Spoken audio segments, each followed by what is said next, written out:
Yeah, these people are just all kind of starting to get on my nerves. Everyone except, listen, I got a hot take. Yeah, not a hot take. It's a hot take for me. But everyone except Melissa and Jasmine are on my nerves. And one other person. Two other people. Beauty Queen? No. Luke. Oh, wait. Beauty Queen on my nerves? Yeah. Not as much. She's low on the list, but she did jump on the list. Luke can't be on your nerves. Yeah, Luke can't be. So those are the other two, and that's my hot take. Luke and Kristen? Mm-hmm. Well, what do you know? Pregnant people. Oh, wait, she's not pregnant yet. No. I can't even blame No, that. Luke's you never gonna be just pregnant. like her. Yeah. I know what it was. It was a comment that she did during her confessional, and we'll get to it. Well, apparently Luke can rebuild a carburetor blindfolded. The gays don't want Jesse, and Jax has been diagnosed with bipolar disorder. Again. Welcome to Showmance, guys, the only show on the internet doing deep dives on shows with no depth. Shows as shallow as Luke's knowledge of art history. I can never remember what I'm going to say. Never. As I'm saying it, I'm waiting for the word to come. That's why I think the funniest one will always be as shallow as Natalie's memory. We could say that one every time and it would hit. For me, it would hit. And then she might hit you. Listen, it will be worth it. Because she's not going to remember. She's not going to remember I said that until tomorrow when she gets into the edit. I won't remember. I've already forgotten. Yeah, exactly. So. Honestly, it's like living with Dory the fish. Like No, sometimes it's 50 first dates around here. I'm serious. that's how you Welcome. have lasted so long. Maybe. Exactly. No, Yeah. it probably No one is. sees the upside of this. Yeah, because she forgets every day that I'm a piece of shit. And No, you are not. But what I do forget, though, is people insulting me or being rude to me or whatever. I literally forget. So I don't hold grudges, because to hold a grudge, you'd have to remember what they did. This is how we know that we don't even need a DNA test. You are not Italian, Natalie. No. We take that shit into the grudgery beyond the grave. People say, oh, you're not going to think about how someone did this on your deathbed. Italian people are like, yes, I am, Yeah. you whore. That's how we roll, guys. And, own it and you're free. Yeah. Anyway, shall we? Top of the pops it? Yeah. Oh, I should probably start off by saying something. Oh, okay. As a preface to whatever is said here about Brittany this evening, good, bad, or indifferent, mostly bad. yeah. I just want to say that right now, Brittany is going through maybe what could end up being the most functified time of her life. She's going through a divorce, the first stretch of time during the complete breakdown of a years long life partnership. They are the weirdest months, maybe possibly years. I don't know. I can speak personally to that. There is a big chance that Brittany's going to look back at this season as like kind of an out of body experience, Yeah. I think. And I'll do my best to just like throw it all out, because this is a really weird time. The part that I don't know about is I didn't have kids with my ex-husband. I imagine that sends it straight into like a level that I can't even comprehend. My mom says it was by far the worst part of getting divorced is not having any control over like the day-to-day of your kid anymore, like not knowing what that's going to look like after months, maybe years of legal proceedings, who knows. So I want to just preface everything I will say just about some of her behaviors today, that I acknowledge that, and that's a huge thing, and that's all. From people that I know that have gone through divorces, there is a very small group of people Yeah. that were able to easy peasy, like, I don't hate you. It just didn't work out. Yeah. Tuesday, Wednesday, Thursday work for you? Okay. Have a great weekend. Yeah. Like with the kids stuff, just so didn't even need to go to a judge or get a formal agreement made. Yeah. And then for the 98% of everyone else that Yeah. exists in this pot of people, they all say what your mom said, like it was pure torture. I would have rather had pins shoved in my fingernails. Yeah. So, yeah, I think that all tracks. I used to think, like, and we talked about it when we first started doing the show, we were like, oh, the valley is where you go when you get married and have kids. You move over the other side of the hill and live in the valley. Yeah. And so I was like, oh, The Valley, it's a show for grown-ups and for people who are gonna get married and have kids and go through that chapter of their life, and the proverbial happily ever after with the occasional disagreement, right? Good old-fashioned marriage. This is, I don't know if they planned this or saw it coming. This is a full-on expose on the disintegration of multiple toxic relationships. Yeah. And if it hasn't started yet, it's going to later this season, next season if it comes back. That's what this show is. It's crazy. And it's like, it was borderline making me be like, man, Bravo, you're right in the line here of like exploitation. Yeah. And are we going to be serious about these problems that these people are really truly having? Do you think the exploitation is with every couple or just like one or two in particular? I mean, what couple has it not been? Just Kristen and Luke so far? Kristen and Luke. I And don't know. Jasmine and Melissa. Jasmine and Melissa, and also Tiger and I always want to call her Karen, even though I know. Tiger and Janet, but not true because we're waiting to see what the ring thing is. Right. But we haven't gotten there yet, right? So if we're just looking at what we've seen thus far in last season and this season. But they've showed it to us. So like we have seen it. Totally. In all fairness, because we had this happen to us the entire season of Southern Charm. Sometimes editing can make us think there's going to be this big thing and it turns out to be a nothing burger, like with what happened, I think, a lot on 100%. Southern. Then I would pull some of the comments into play where some people have been like, they're waiting to put their opinion in on Tiger Woods because how do you marry someone like Janet if you're really truly a good guy? So totally agree with that. So like, and then fine. So it's 3 couples maybe, like they're doing a deed on these couples, and then I'm like, are they, or are these like that? See, there's a part of me that like I've got a whole thing about like I'm out on Jesse. That dude. Oh, that's the show tonight, guys. Stay tuned for comments. Yeah. Ciao. Not that I was ever team Jesse or team Michelle. Like I them both, but like now I'm really just like, bro, you have crossed too many lines, and I don't care about your apology tour, where you're at now, or how regretful you are. Like. Suck it. No, Brittany was right. She was like, Fuck give it 2 off. more episodes, I think is what she said. And that was 2 weeks ago. Yeah, it's And funny. by the way, like this is what I think people forget just in life, right? Yeah. We don't have to be so binary where it's like Michelle can suck and be a ice queen character and like not be able to defend herself and all those things. But that doesn't take away from the fact that Jesse is an abhorrent human being, or at least how he portrays himself on this show. He is a scumbag. Like we will get into it, but I truly cannot stand him. So that's the thing I go back and forth. It's like, is this Bravo's fault? Is this just life? Is this just a reality show as real as it can get? Or are these professional performers? Are these now our entertainers, right? I argue this all day long. People are like, oh, TV's in, movies in. I'm like, it was, not anymore. Like, go to YouTube, go to TikTok. That's where our entertainers are now. Those are our celebrities. Those are our Michael Jacksons and Tom Cruises and Britney Spears. Like, they live there now. That's what we're into. Let me ask you a question about this, because I was just watching at your behest the Schwartzy. Yeah, it was such a sweet episode. He was on Vile Files. Sweetest. Like, he's just so benign, not out to hurt a fly. And I think he has a good sense of humor. He's able to laugh at himself. He was getting very hot during the episode, and so his glasses were fogging up, which had me rolling with laughter. Yeah. But he had said, and I get that Vanderpump Rules obviously was from the beginning of Bravo, right? Like, obviously they had I want to say Beverly Hills was maybe 4 seasons in when that's a long time ago, because Beverly Hills has now been on the air for what, like 18 years or something like that? Yeah. And he said none of our stuff was scripted. I do believe him when he says that. Yeah. And he starts talking about how, like, they asked him about Jesse, Lally. Hello, Foof. He's got a hot take.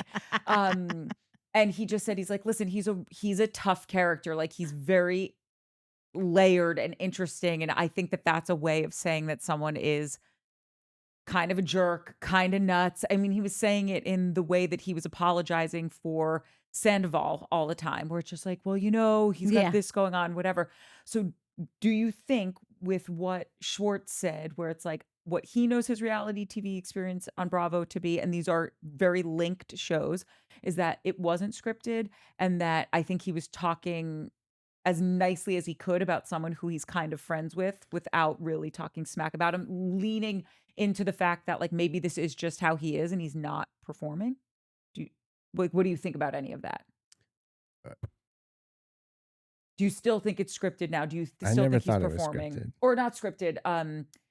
Totally curated, like, and these people are performing and they understand.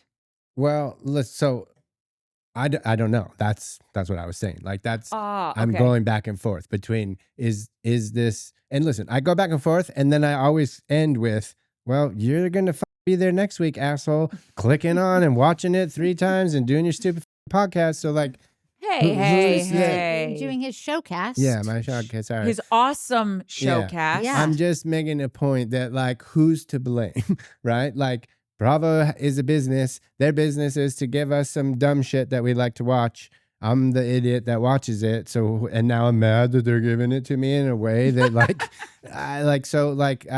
I get ordered that. this. Why did you bring it to my table? Totally. I said a cheese pizza. Right, sir. This is a cheese pizza. So this show came on 2 years ago. So Bravo's not dumb. Casting producers are not dumb. No, they're like great they at know their job. they know they're that crazy lady on season 1 of Beverly Hills Housewives. They can tell what's going to happen for the next 5 years of your life. They need one pre-interview. And so like they're not. Wait, when you say the crazy lady, you mean the dinner at Camille's house? Yeah. The What's her name? medium The who was medium, smoking. yeah. That's so funny that my new best friend, sorry, Harris, brought that up too, and I think it's so funny that Mike just has finished the first season, and we haven't talked about it yet. I don't remember when we are supposed to talk about it. Well, I haven't finished the second reunion, so I need to do that, and then get it's a on fish. it, Then we can.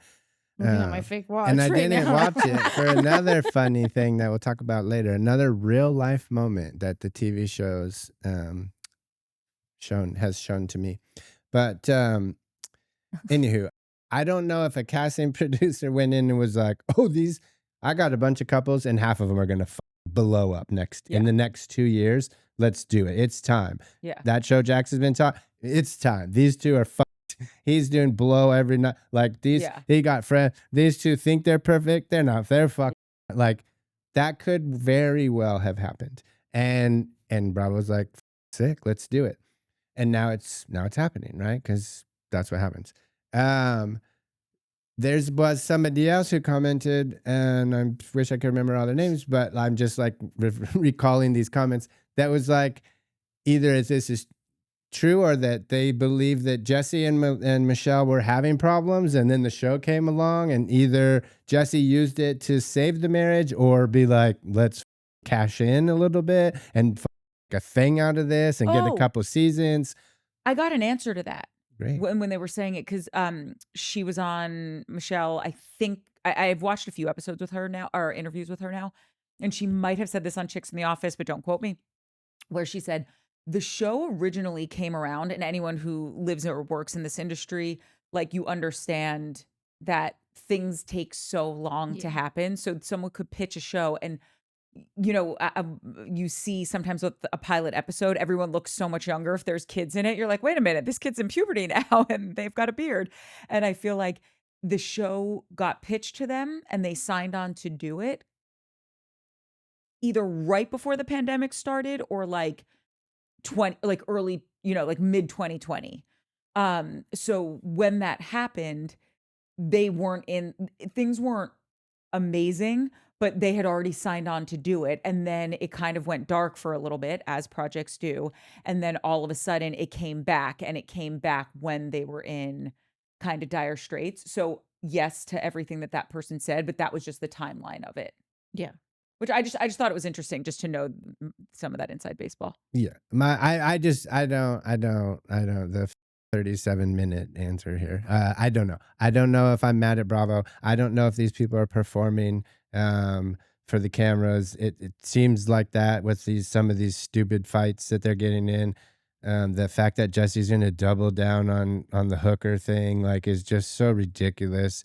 Um, and then I have a new theory on their whole relationship and what happened and what's happening. And so I don't know. I forget what my original point was at this point, but like, Well, I think it's a perfect segue actually into the top of the episode because we start with Jesse saying just the most ludicrous stuff when he's in the kitchen with Kristen and Luke, and he's pouring his Prosecco. And listen, I'm never one to diagnose someone with like, oh, you got a problem. And I don't necessarily think he has a drinking problem. I just would like to note he drinks a lot. And I feel like anything with excess, even if you're working out too much, like maybe let's just look at this behavior because it's a lot to have 2 bottles of alcohol before you go to a wine tasting and it's the morning. Yeah. Anyway, so he's having his Prosecco and he says to them, I just envisioned this weekend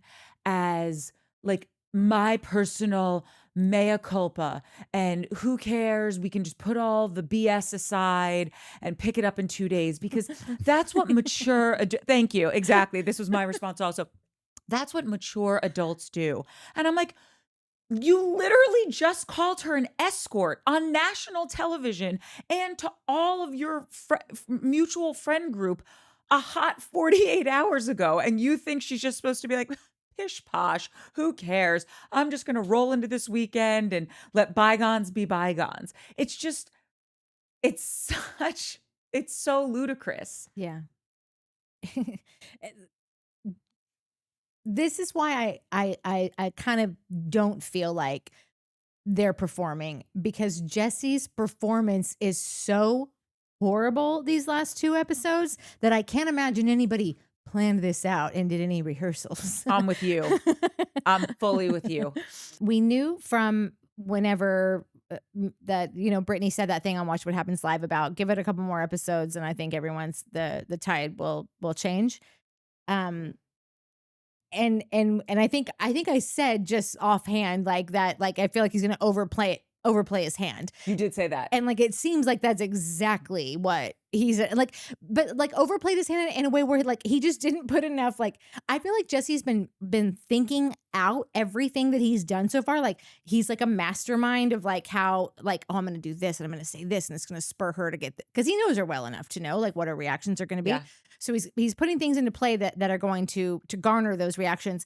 I feel like he maybe just got a little too ahead of himself and went on a long weekend and forgot to plan the following week. And so like it's just sort of like coming out as really kind of what you said, where you were like, everything that this guy is doing is because he got broken up with. Like if he had left her, none of this would be happening. Yeah, Michelle, she said that. Yeah. But she said she's that? the one. Oh, I thought said you that. said I mean, something I like said that. quoted her. Yeah. Oh, But sorry, that's Michelle. my thing. Is like She forgot. yeah. Nat forgot. Yeah. But that's my thing now with them is this dude found this girl in the real estate office. They were attracted to each other. She was probably a different, shy, crooked nose, a little like, cause he said like and then he said she was a little, not fat, but like just bigger back then, whatever. And then he took her to all these places. He gave her all these first experiences. He probably really enjoyed that and like fancied himself as that kind of dude that like swooped up a girl and like showed her the world, right? Like that's the life he wanted to live and be knowledgeable about Capri and cheese and wine and she ate it up, right? But then she became a princess. She blossomed. She had her glow up, and he was like probably pretty proud about that. And then she left, and he's like, "What? Like, A, no, nobody leaves Jesse. B, I'm not saying this, so don't come at me. I'm saying Jesse is thinking, I made you. I created what you are and you're leaving me. So it's similar to when girls get a loser, smack him into shape, turn him into a man or like a proper dude. And then he's like, oh, I don't think it's working. And he bails and goes and gets married. And you're like, Oh, you I decorated that stupid. whole apartment. Yeah, I that's did right, that. I designed that backyard. Exactly. I've done that once before, Right. and I'm still waiting for my check. So if you're watching, it's 2 B's and 1 T, you dick. So I think that's where a lot of his like crazy rage and anger, and I'm not condoning it. I'm not saying it's okay. I think it's the exact opposite. It's totally not okay. But I think this episode, I was like, oh, and then the after show where he was like,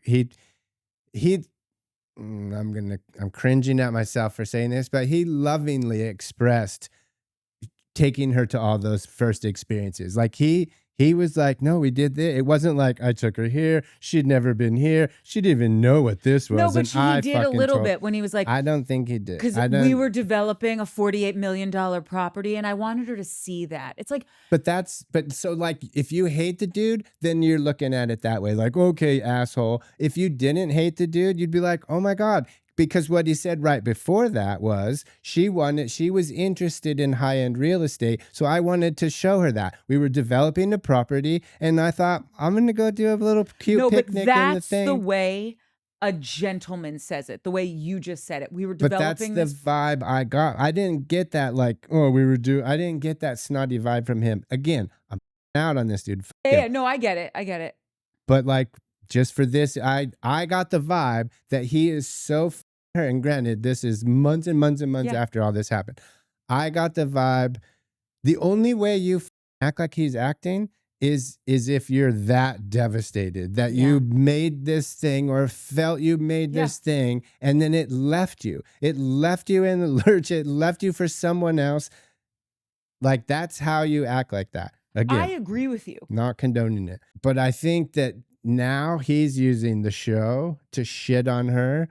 And in the same way that we wouldn't see this Jesse if he's the one that left, we wouldn't see this Michelle if he wasn't using the show to make her look like a cheater and gun. She cheated, whatever. Thank But you. like she's just trying. She's like, well, I'm not going to sit here and keep getting punched. Like she's going to fight back. She's not Okay. Well, Sorry. Okay. Well, should we keep rolling forward with what, because we're going to get into the scene where they duke it out. And just for the record, I agree with everything you're saying. I think he is deeply hurt. I just still think, I just am a person that thinks like how you do one thing is how you do everything. And so he can't help but throw these things into any conversation he's having because it's just part of the fiber of like the makeup of who he is. Yeah. Okay, so after we're in the kitchen with them, we cut quickly to, it's kind of like just seeing where everyone is in the morning. And so the next pair they cut to is Nia and Michelle.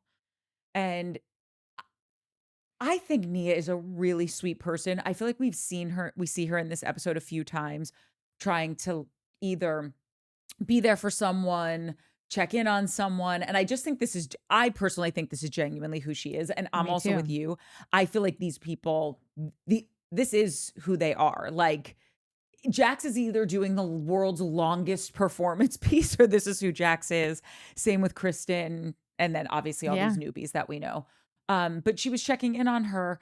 And I just think that what Michelle had said back to her when she was just like, I can't get it up to be nice for him because he's just at any chance he gets, he's just sliding in a dig. Like, oh, Michelle, would you like this chair that you can fit in now because you've lost all that weight? Like he didn't say that. And I'm not like, even oh saying, God, did I miss that? No, I'm just saying like, that's how he would offer her a chair.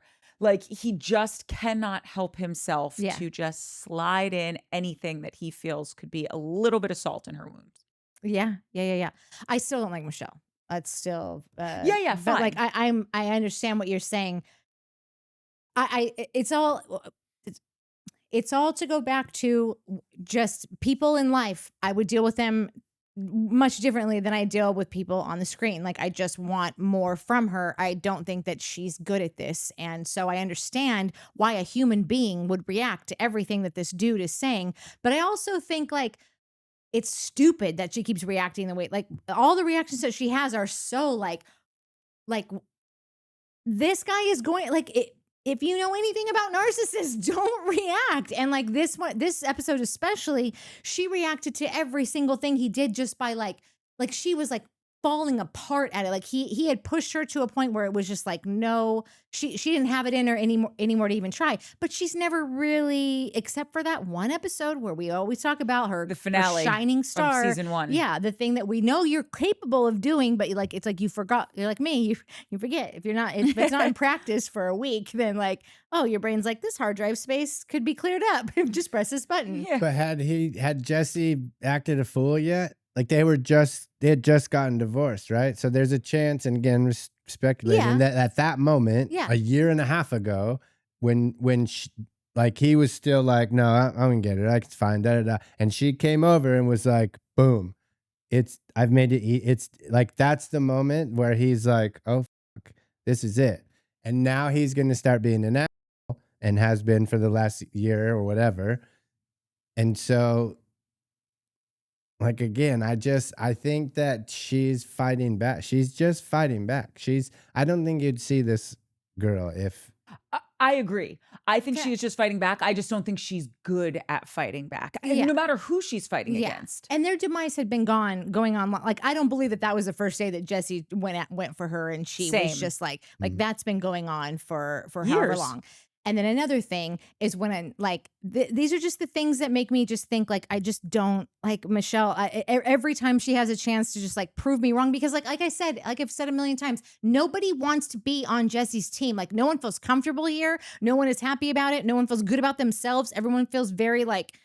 And a lot of people aren't team Jesse. They're just not team Michelle. And team Michelle should be so easy to get on.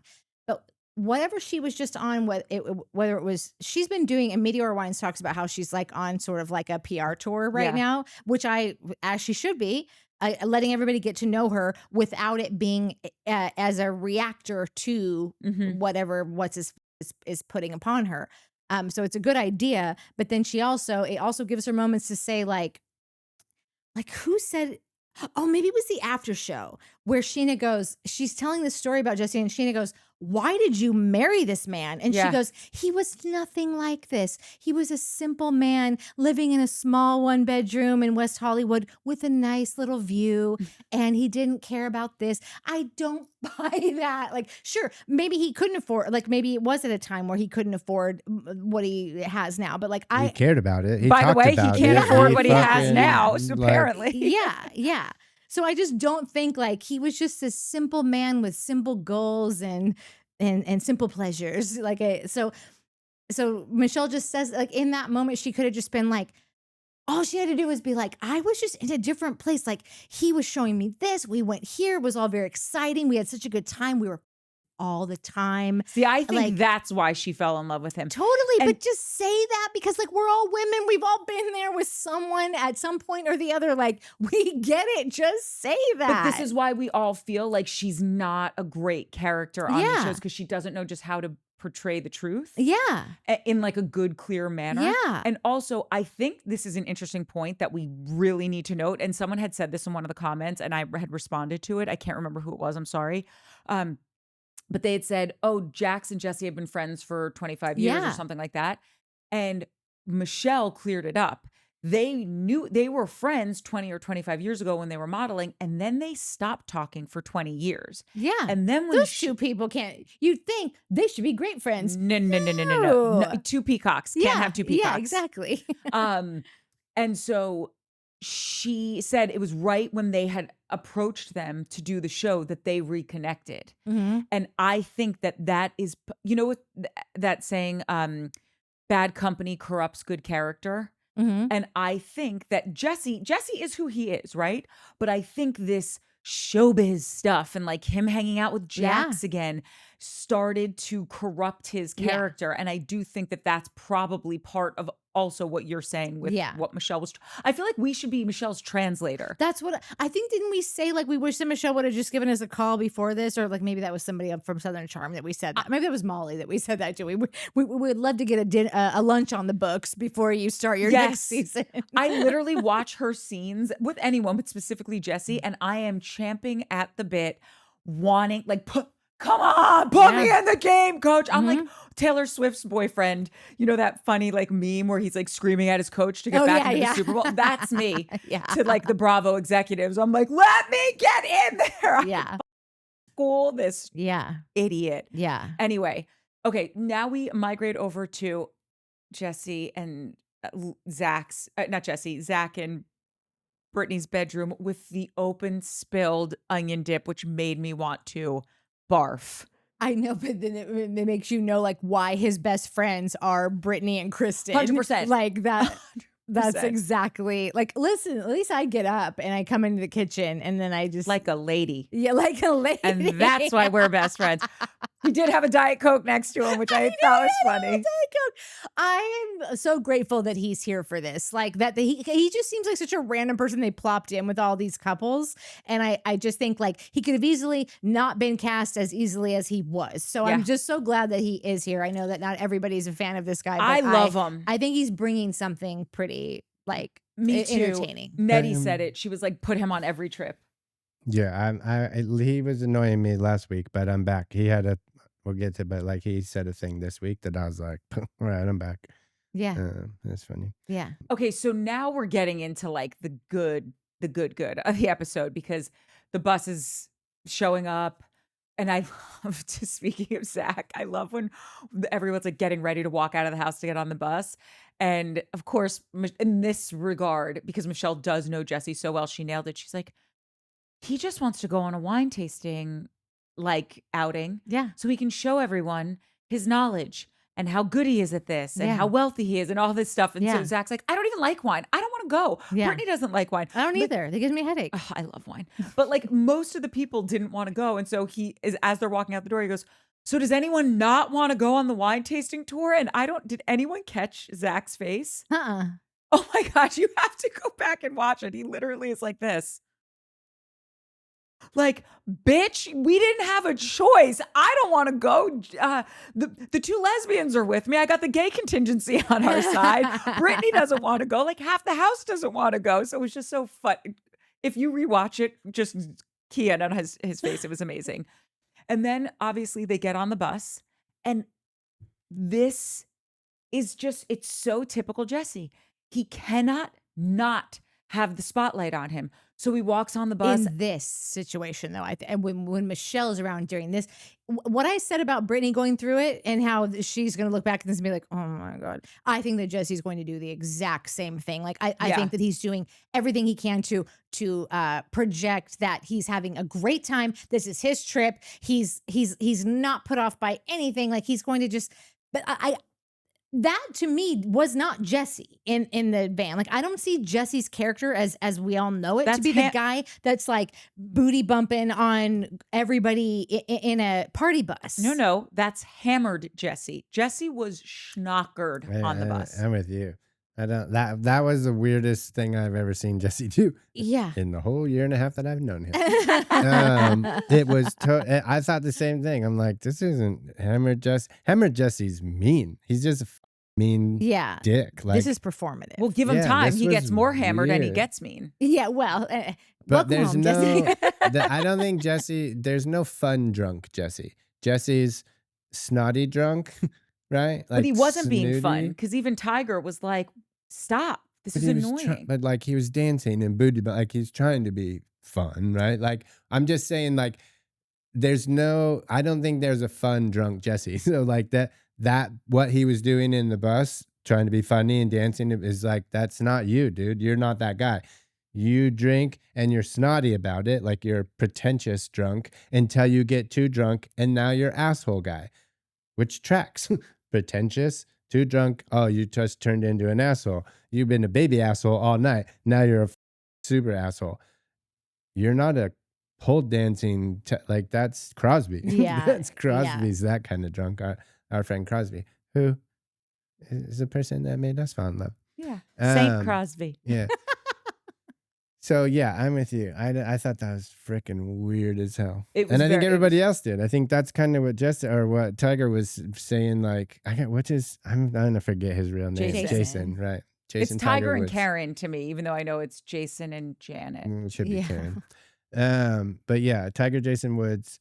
I thought he had that same like, what are you doing, dude? Yeah. It made everyone on the bus uncomfortable. Yeah. Everyone. So and then when the bus breaks down, and thank God Luke is there. Honestly. Luke from Colorado. That's a dude who's building a homestead. Like, Yeah. Yes. these other dudes are like, a home what? Like what? I'm not getting much. Do you know how much a sweater costs? I'm not going out there. And the poor get it. driver was like, oh, I don't know. By the way, the driver didn't even know what the hell was going He's paid to on. drive. He's like, not here's some fix water. engines. Yeah. Yeah. Luke's like, this is what's going to happen. What's not going to make it up the hill. We got to turn off the AC, cut all superfluous power drains. I mean, he was. How excited is Kristen right now to like, because everybody, like I always say, if anything ever happens to Mike, like I'm either like marrying like a fucking mechanic or a person that can build me a home. Like She's over the artsy fartsy type. Yeah. Been there, done that 2 billion times. Whatever, it's fun.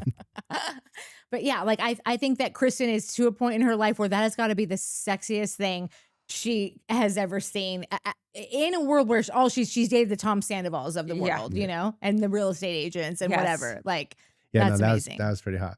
I think everybody, the girls and the driver of the bus was dudes, turned on by Luke at that moment. It's like, totally. this very it impressive. was pretty hot.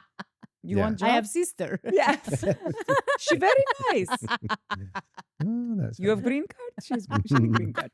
Anyway, point being is that was wildly impressive. Again, Jesse trying to pull focus by standing outside. I know. What was he really going to get in someone's car? If No, they he stopped? was trying to pull focus. It's like, do you remember that episode of Friends where Ross and Rachel just break up and they refuse to be in the same room? And so everyone's going to go to Rachel's family's cabin to have like a ski weekend, and they get locked out of the car, and all of a sudden Chandler starts freaking out because he can't handle it, and they're like, look what you're doing to Chandler. And I just feel like Jesse's on look what you're doing to Chandler. Like, this whole situation has it's his fault, but I'm just saying that he's just snapping on every level. Yeah. No. Like, look at me.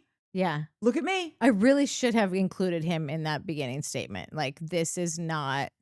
This isn't a great dude, but this is a dude that is not acting like the dude that we've been getting to know for the past season and a half. Yeah, I mean, he was on Watch What Happens Live last night, and he was already being like, yeah, I don't know, I'm gonna have to explain that to Isabella one day. I'm horrifically mortified. Blah. Yeah. Whatever, dude. I don't believe that. Yes, I think here's what his explanation is going to be.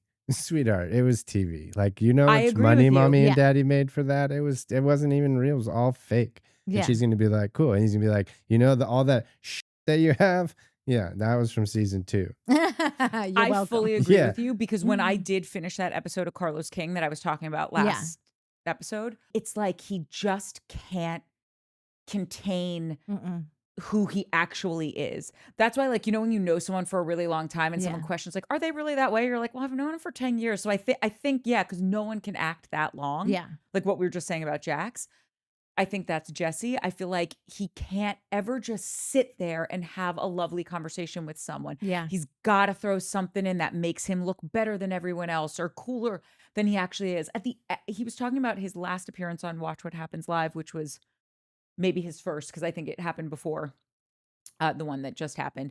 And someone had asked him a question. Carlos had asked him a question about it, and he goes, "Yeah, because you know I was there with so and so, and like also my whole team was there." And I'm like, "Your whole team. You're not Beyonce, but that's what you're acting. It's like, yeah, my publicist was there, my agent was there, like." You don't say that. You don't have the right to say my whole team was there. You're on your second season of a reality show, and you're not that big of a deal, dude. Yeah. One thing I want to say that I just totally forgot, because I feel like that's when Mike realized that his camera was out of frame or something. I did not think that Schwartz was saying about Jesse how he talks about Sandoval. I think that Schwartz really does, like, I think that Schwartz was honest by saying, I do not like the way that he treats Michelle, but I think that Schwartz, what I got from it was Schwartz basically implying that, like, that's a separate thing. Jesse on every other level is a complicated guy, but like someone that he thinks that we're all going to find endearing at a certain point. The words, I can't remember, he didn't say endearing, but he said some words that were not just like blah, like they seem like words you specifically choose to say if you're trying to say like you will just wait and see on this guy. And he's like, I haven't seen the season, so I don't know what they're going to show. So he's like, this may not bode well for me. But like, I meant to say that earlier, but we got out of it. I think that he actually does like Jesse, and I think he does see something valuable in Jesse. He just thinks that he's acting like a shitty divorcee, like a opponent of Michelle. That's just wanted to state for the record. That's what I gathered from that. I don't think you're far off. I do think that this is something that Katie always needled him about. Like, you're too trusting and too believable, too forgiving. And so Schwartz wouldn't say a thing about anyone. The entire thing was like they finally all started laughing when we realized like where he was going, and he was like, so anyway, and like just kind of cut himself off and started talking. And they all like bust up laughing. We didn't watch that far. I think we stopped at when they started going into the Housewives recap. But that's what I was talking about, that it just became so laughable that at a certain point Schwartz would say nothing negative about anyone. And we love that about him. And then also it's irritating because you just want to hear a guy that you think is so lovely actually call a spade a spade. You would love that, right? And I actually think, too, keep bringing it back to the original point that we were talking about, I actually think that that's just who Schwartz is. Yeah. I think why can't we all just get along? Yeah. I don't think he wants to fight with people. Yeah. And I think he chooses to see the best, or chooses to see, but I see Jesse's high water mark. He could easily be that guy. Yeah, right. Well, if your uncle had tits, he'd be your aunt. Yeah. But he doesn't. So like, this is what it is. Yeah. Do you know what I mean? No, that tracks too. Okay, so we're at the vineyard, and is this when Danny now shows up? Poor Danny. I have so many questions that I'm curious with you guys and Danny. I know. Like, I feel like we have to wait till we get more to the end of the episode to unpack a little bit more of it, but like, there's part of me that, yes, Danny also is someone that needs to look at his drinking, because he definitely overdrinks. But the guy is working 2 jobs. And no one cares. And nobody cares. And he showed up and he wants to get schnockered because everyone else is getting schnockered. Yes. There's part of me that's like, I don't know if that's that nuts. It's not. I truly, truly believe that this guy is doing the best he can. Like, Look what you're doing to Chandler. Yes. This poor schmuck. He's like, also, word to the wise, like, if you marry a beauty queen, you will spend your entire life having to deliver on all the promises that you promised beauty queen, because to be a Miss USA, there are many a men promising many a things, and if you are the one that got her to believe that you could deliver, then like you will spend the rest of your life trying to deliver. And I think he is a mensch of a person, and I could be totally surprised by something. I know it's early, I know very little about him, but everything I'm gathering from him, I'm just like, this guy is literally stretched as far as he can, and nobody seems to. Like, the fact that he's driven there twice over by himself, while everyone else is just there, like, relaxing. Not a worry in the world, not a care in the world, except Michelle and Jesse. Right. But like, they're creating their own drama, whereas he is just like. And even when they're in the car and she tells him like, listen to your wife, like, and they hit back to that later as if it was some big thing. He didn't want to stop at the house because he's already been into the house, and and the director kept him an hour over, which you were like, that's overtime. Yeah. But do you know what it is? You live every day just wanting a job as an actor. Yeah. And then you book one and it coincides with your best friend's 40th birthday party in Cabo, and they're footing the bill, or like whatever dream scenario it is. And you're like, it's fine. I can make it work. I'm going to get on a plane right after. And literally, it's the one time that the director's like, I just want to, you're doing such a great job. Let's spitball a few things. And normally you'd be like, yes, and let's get dinner after, and let's be best friends. Yes. And now you're just like, sure, I think I can see my plane taking off without me. I'd love to stay longer. Yeah. And it's not even your best friend's 40th where they're paying for everything. It's you booked 2 jobs. The actor's brain someone like him cannot believe his luck. And yet it's actually completely working against him. And but there lies his constant conundrum. So grateful. All I've ever wanted was to be offered 2 jobs. I never even expected this. And now it's really, it's, and I'm also so tired, and I have all these children, and we are having another, like, my wife wants another one, and all the things just mounting on this dude. And anyway, we'll get into all that stuff later. But Danny, I see you. I see you so hard. Maybe it's not even true, and I'm seeing it. Like, No, I think it is. And I think the people have spoken. They agree with you. I really think it is.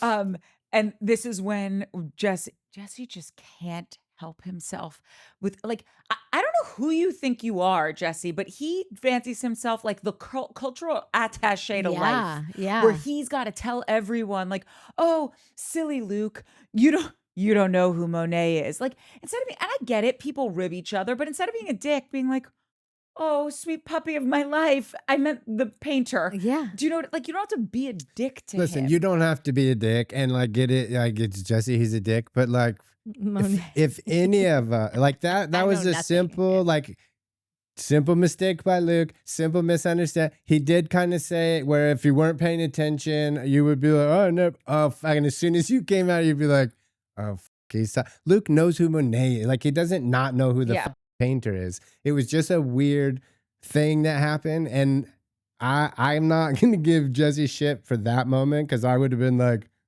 "What, dude? You idiot!" It wasn't some obscure artist. Yes. Like if you know nothing, you know what a Monet. But I would have ribbed a If you watch friend. I would have Clueless, know what a Monet. So like he deserved a little jabbing. I don't think it was super mean, the jabbing that Jesse gave him. No, I think I just. And then I honestly think it was a little more mean, and just in the time that we're in for Luke to kind of be like, and you're not manly. Get it? Both jokes, haha, funny. But like, if we're gonna grade the meanness of a joke, Luke's was a little more Totally fair. inappropriate. Totally fair. What I loved about that whole scene was that it literally took them a split second to get right back on track. And he's like, so like, you're into this right now, right? Like wine country is like your mecca, right? Like they went right into it. Like they're clearly friends now. Yeah, like, but I also like, did you see like Jesse was in his, and I know I opened this show being like, and now I'm just standing on him. But like, I kind of was like, bro, what are you doing? You love wine. That's fine. You love it here. You're about to call your ex-wife a hooker, and you're so vibed, like you're so chill. Why aren't you here? Why aren't you making this your life? Move up here, go work at a winery, be a sales rep for a minute, go try to be a sommelier. No, he could sell live in a van with Santa Carl. Barbara. Whatever. Like I don't think real estate is not. I've never seen him like be so passionate. Like I've never seen the glow in his eyes about real estate. He was talking about the house that they rented, and he was like, this mini bedroom, this, that, a Spanish cottage up on the cliffs of Santa Barbara. Like, I was like, no, you love. But I think that he was real estate. Like I didn't see a glow in his eyes, like I did when he was sitting there, and Luke was like, "This is your thing," and he was like it made me think. I don't know why you didn't choose this as your life. I need to just read this one comment though, because it does pertain to this. Cubby mentioned this. FYI, Jesse's very educated. Norwich, U of Mass for physics and math, and then London School of Econ for real estate finance. He was a Ford model in New York with Jax. Anyhow, I didn't know any of that. I didn't know. He seems like a scrapper that could have just bypassed college and came straight to the city to live out his big dreams and all the things. For him to, I think that he is passionate about real estate. I think that he's passionate about real estate that has like more than just like some, white box, whatever, a boxy modern. What do they call them? Like I don't know. My real estate knowledge is literally from a $1 million listing and Josh Altman. But I think that he does. He's like a Josh Flagg, you're saying. I think he's much more a Josh Flagg. Yeah. That's actually, I didn't even think of that, but that's so. Just wanted to say for the record, I think that he is passionate about real estate, but I think it's more of like a historic real estate. Fine. And I don't think he's not like I think that, but like there just seemed to be an extra. I think he's passionate about real estate because Jesse wants to be rich, and I think it bodes well for him in his mind that he has all this knowledge about, 1920s Mediterranean homes built in Southern California, or, this is Quincy A. Jones architect, whatever his thing is. It makes him feel smart. Okay. Yeah. I think what Mike is saying, which I saw also, is there was an ease to him when he was kind of like looking at, granted, he was 8 bottles in, so Yeah. there's also an ease to a good buzz. You know, when you see these people that had these big city lives and then they move to the country somewhere and they're just making their own olive oil, and you're just like, Yeah. that was an option? You seem so relaxed. And they're like, I am. I look 10 years younger. I've lost that pesky 5 pounds Yeah. and I'm getting laid every day. Like there just seemed to be more of that vibe Yeah. when he was talking to Luke, which I think is what you're tapping Mhm. into. At any rate, I did think it was funny. Janet/Karen had a great moment when she looks at Zach and she goes, I have to admit, when we were in a fight and not talking, I would tell people your hair was a toupee. And I Yeah. just thought that they both took that so well. And I love that she outed herself. And I just thought it was really funny. His reaction to that in his interview is when I was like, all right, buddy, I'm back. When he was like, so Janet just decided to make her first joke with me. And maybe we can be friends. Like he was like, oh shit, where's this going? But he was like, Yeah. I'm in. I'm down for a joke. Make fun of me. Great. We're getting back. Like that's when I was like, all right, cool, buddy. I'm in. Let's I think party. Zach is a cutie. I think he's down for a good time. And I definitely think that he's a friend that would show up to help you with something. And I appreciate all of those Yeah. things in someone. Yeah, I think he can also, he's just a little extra. Yeah, but Yeah. duh. Yeah. I think he wears some vulnerability on his sleeve. Mhm. And like even that, and this was another comment from Harris that I thought I love that he tapped in on, but he said something about how like I love when Zach was Zach was like trying to make good with Janet, and then Janet says to him, I mean, we don't have to be best friends. And the look on Zach's face was basically like, great, why don't I just go fuck myself then? Because like as much as like that comment could just be taken like, yeah, we don't have to be best friends. Let's just start here and see how it goes. Zach, I think, is like, no, we're best friends or you're dead to me. I think that as of now, he couldn't care less what Janet thinks of him or whatever. But I do think that Zach goes into every relationship as like, really wanting to connect and really wanting to like be there for you and be like, call me at 3 a.m. in Vegas. I'll drive there. I'll get you right now. 100%. Like he is that kid. So Which I love. I know. I love that too. Cause And it he's won't, it young. can't last forever because like age just shows that to you. Like someone called me at 3 a.m. I just wouldn't answer. I'd be like, well, if they're dead by now. Like I was asleep. Zach, you're and going to I'll- get tired. Yeah, you're gonna That's get what's going on. tired.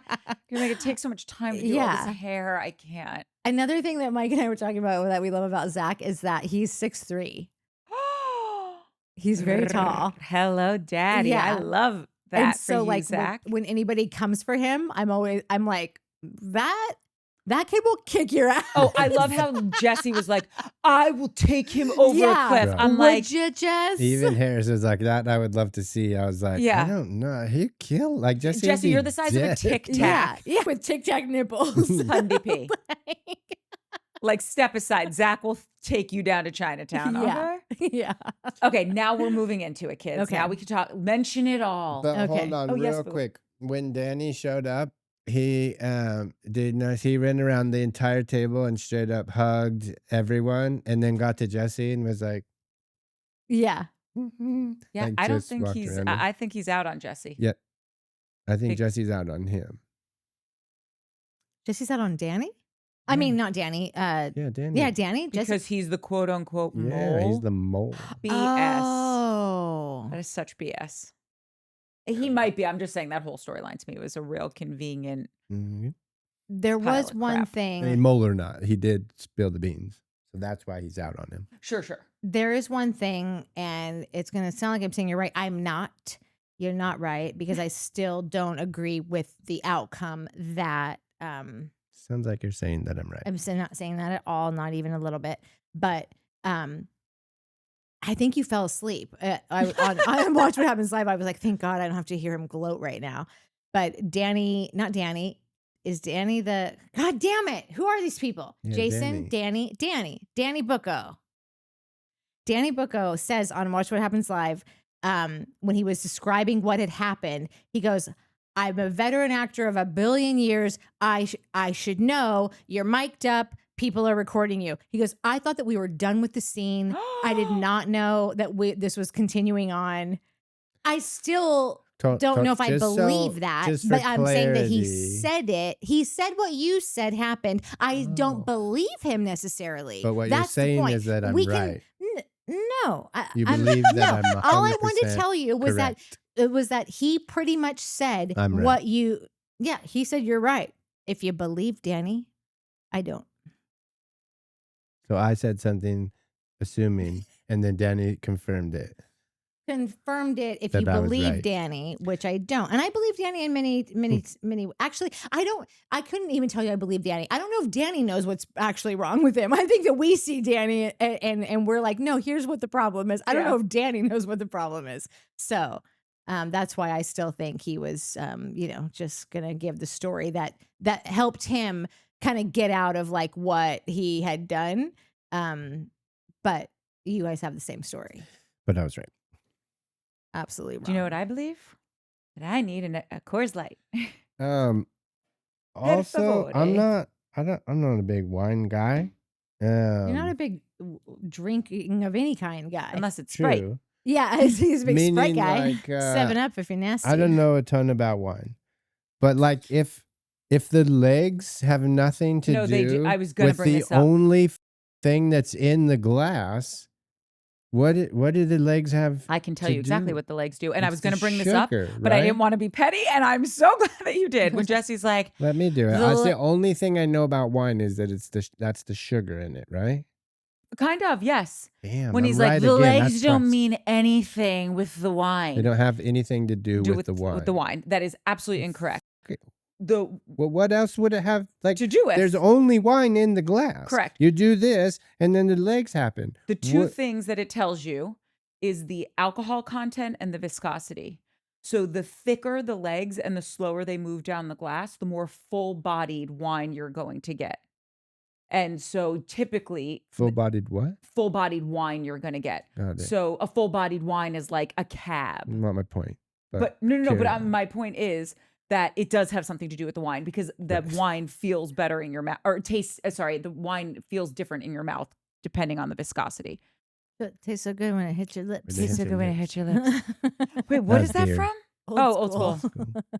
So yes, it does have something to do with it. Thank you for bringing that up, Mike. All right, so now we're in the fight. That Whose fight? seems to start Michelle and Jesse.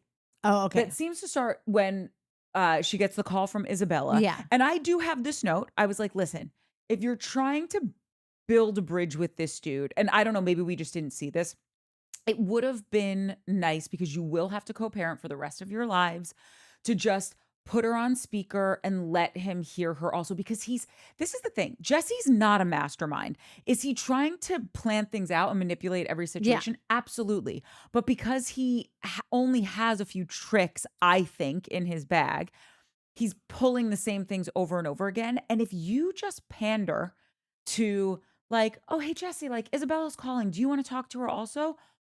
He would roll over and give you his belly. Yep. I'm certain of that. I am too. Right? And so I'm not saying that he deserves it or whatever. I'm just saying if you're trying to play the game better than he's playing, Michelle, like this is how you do it. Yes. But she didn't because she's No. doing this stupid withholding thing that's only screwing her up with him. And then they get into the conversation, which for some bonkers reason, which I did not see this coming at all. Maybe I'm just gullible, missed something. I don't know. When he kept mentioning this episode, you're happy, right? And she says, her exact words are, yes, with the exception of you, I am happy. And then because he always has to put a spin on it, he's like, okay, so you are very, very happy. And it's like, no, that's not what she said. She just said, I'm with the exception of you, I'm happy, but he's got to put a schmaltz on it. And then he goes, so then why can't you be happy for me? And it's like, what? She doesn't need to be happy for you. Like, you guys are getting divorced. Go live your separate lives, co-parent nicely, and walk away from each other, bro. She doesn't need to like you. She doesn't need to put a stamp of approval on your relationship, save for the fact that this woman is around her child. So it would be nice if she liked her, but she doesn't have to sign off on her. She doesn't have to give you the stamp of approval. And clearly she's not going to, because this woman's sending threatening texts to her and to the rest of your friend group saying, hey, I'm going to serve you all with cease and desist letters until you don't mention me anymore. And speaking of mentioning, the last time Jesse mentioned her, he called her my friend and said, I'm not with her, but I want, or Jason said, he's not with her, but he wants to be with her. Jesse agreed. And now you're saying you're with her and you're in love with her. So what is it? Are you guys not together, or you're with her, you're in love with her, and you want the group to accept her? Because if you want your ex-wife and the group to accept her, maybe she shouldn't be sending cease and desist letters. I, I feel like it's pretty cut and dry with that shit. No? No. Not with Jesse. No, I just mean in Logicville. Like after that whole thing goes down and he says what he says, all the wrong things, like all the wrong things. Oh, like you're a hooker after he says you're a hooker? Yeah. And she says, I thought that you were, I thought I was coming here because you wanted to apologize. I thought you wanted to apologize to me.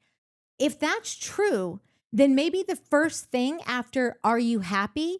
You don't answer with, I am, except for you, except for everything to do with you and what that I have to deal with you aside from two you. separate conversations. They were? I think that are you happy? I am, except for you. Well, why can't you be happy for me? It's just around my dad. That happened on the roof of the house. No. It happened both times.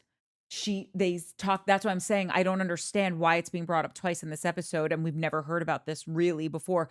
When they were at the vineyard, he asked, "Why aren't you happy for me?" And then when they're on the roof of the house, he brings it up again. He's like, "Why can't you be happy for me?" He brings it up both times. Cool. So I just think if she's being honest about like, I thought I was coming over here for you to apologize to me, just like how like one of you was saying right now, I can't even remember it. That's the memory. That like if you're gonna play the game, if like all you have to do is be like, oh, Isabella wants to say hi. Do you want to say or like or like whatever it is, you know, like it's just. It's always something. It's always something, no matter how horrible Jesse is. Like I'm just used to Jesse being horrible. We've known that Jesse was horrible since the day that we met him. And so I'm always just like looking for the perfect messenger. It never is. She just can't put anything together that would make, I'm looking for, to get back to that moment that of the finale episode. Anything that resembles that I'm looking for. And it just doesn't ever seem to be a thing. Later on when they have that same argument when she says like, why are you so obsessed with this girl? You know, like basically dumbing down his relationship, which I think is totally valid. But the way that she's talking about it, she is living with her new boyfriend. She's clearly not a, like my mom always says, like, I'm not a commitment person. So don't fuck with me because I will leave because my mom has. Like, don't you know my track record? I'm not a person who stays around to stay around. So maybe recognize and act Don't accordingly. play chicken with me. Yeah, exactly. Because it's not working.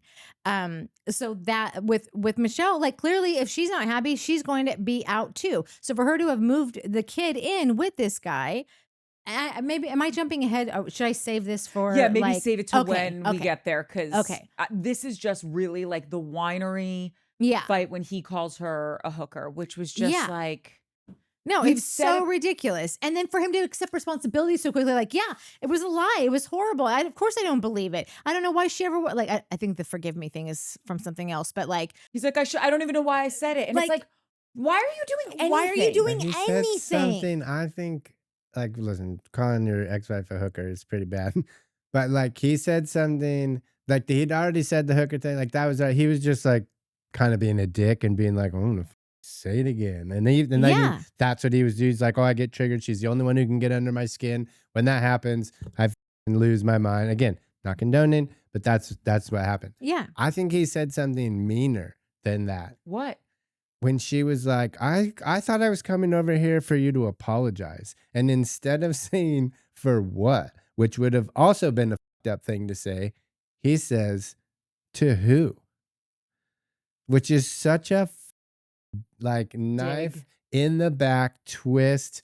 Let me peek around and see your face squirt. Like, to who? To who, motherfucker? Who? What do you mean? Like, it was just such a slap in the face.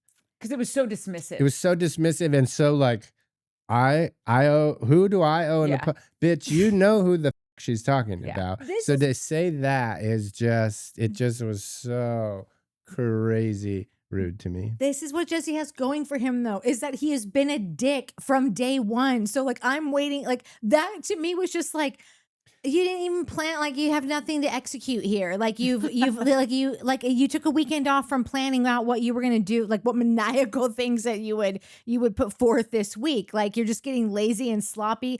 Like, everything that he's saying is just like, oh my God. Like, what's her name says it. Kristen says something about it later, not even pertaining to this, but just when she goes, boring, when she's talking about something else. But like, that's what I'm looking at Jesse being like, come on, dude. Like, you've been doing way better than this the whole time. It's like, there's nothing that you could say that makes me think it was any worse than the last thing that you said. It's all horribleness. And now you're just looking pathetic. Like, now you have literally really done it. None of these aren't zingers. They're not funny. They're not True. Like, they're not true. They're not like, it's just like, this was a shitty 2 episodes. I hope these are the, well, I don't hope. I hope these are the best 2 episodes for you, because then we could just be done with you. But I have a feeling they're your worst 2 episodes. I have a feeling he goes up from here. I don't. You don't? I don't. I don't Just know. whatever. That's just my thought on him. And like I said earlier, she couldn't land a punch. She just is not equipped. I don't Even at his worst, even at his dumbest correct. performance, she still couldn't get one over on him. Correct. And it's not specific to him. I don't think she is a good verbal sparring partner. So she can't land a punch with him if she's in a fight with Zach, if whomever it may be. That's Yeah. just not her bailiwick. Like, Yeah. she just needs to either have someone prep her, chat GPT that shit before she goes into. Yeah. That's very nice of you. I wonder. Before she goes into an ep. I wonder what they're gonna do with her. You know how she was in the last seat, and everyone's saying, "Oh, it's not a big deal. It just was because everybody's fighting on the show." So, those last 2 reunion spots usually mean something, and they're saying that it didn't this time. But like, if you want to keep exploring, like, I think that Jesse's a star on this show. Yeah, I think 100%. that he has and I think that Bravo sees that. And if they want him to continue to be as much, I wonder if they want to keep Michelle. Like, Michelle is sort of like, it's not a very good fight. It's not a good match. It's not No. very entertaining. And I don't know if they're going to find her value in keeping her around to distract from what his potential is. Yeah. If he really wants to, like, if they want to see what else he can do besides just this ridiculous, embarrassing sparring match for the both of them at this point. They got to give him a good opponent. Yeah. Because I don't know why, but this is what it keeps reminding me of. And I feel like I can say these things on this channel because other people are the people that watch us watch other Bravo shows. Yeah. Bethany Frankel used to go head to head Yeah. with Dorinda's ex-boyfriend, John Megdessian. John couldn't keep up with her. He just couldn't. By the way, she's also like Tyson in verbally, in my opinion, in a fight. But what would happen was he would push so much that she would have this great moment. And then that would throw Dorinda into the mix. And Dorinda is very smart. And even if she's a little unhinged at times, like now we're cooking with gas. Now we have things going. And then Ramona would throw her 2 cents in.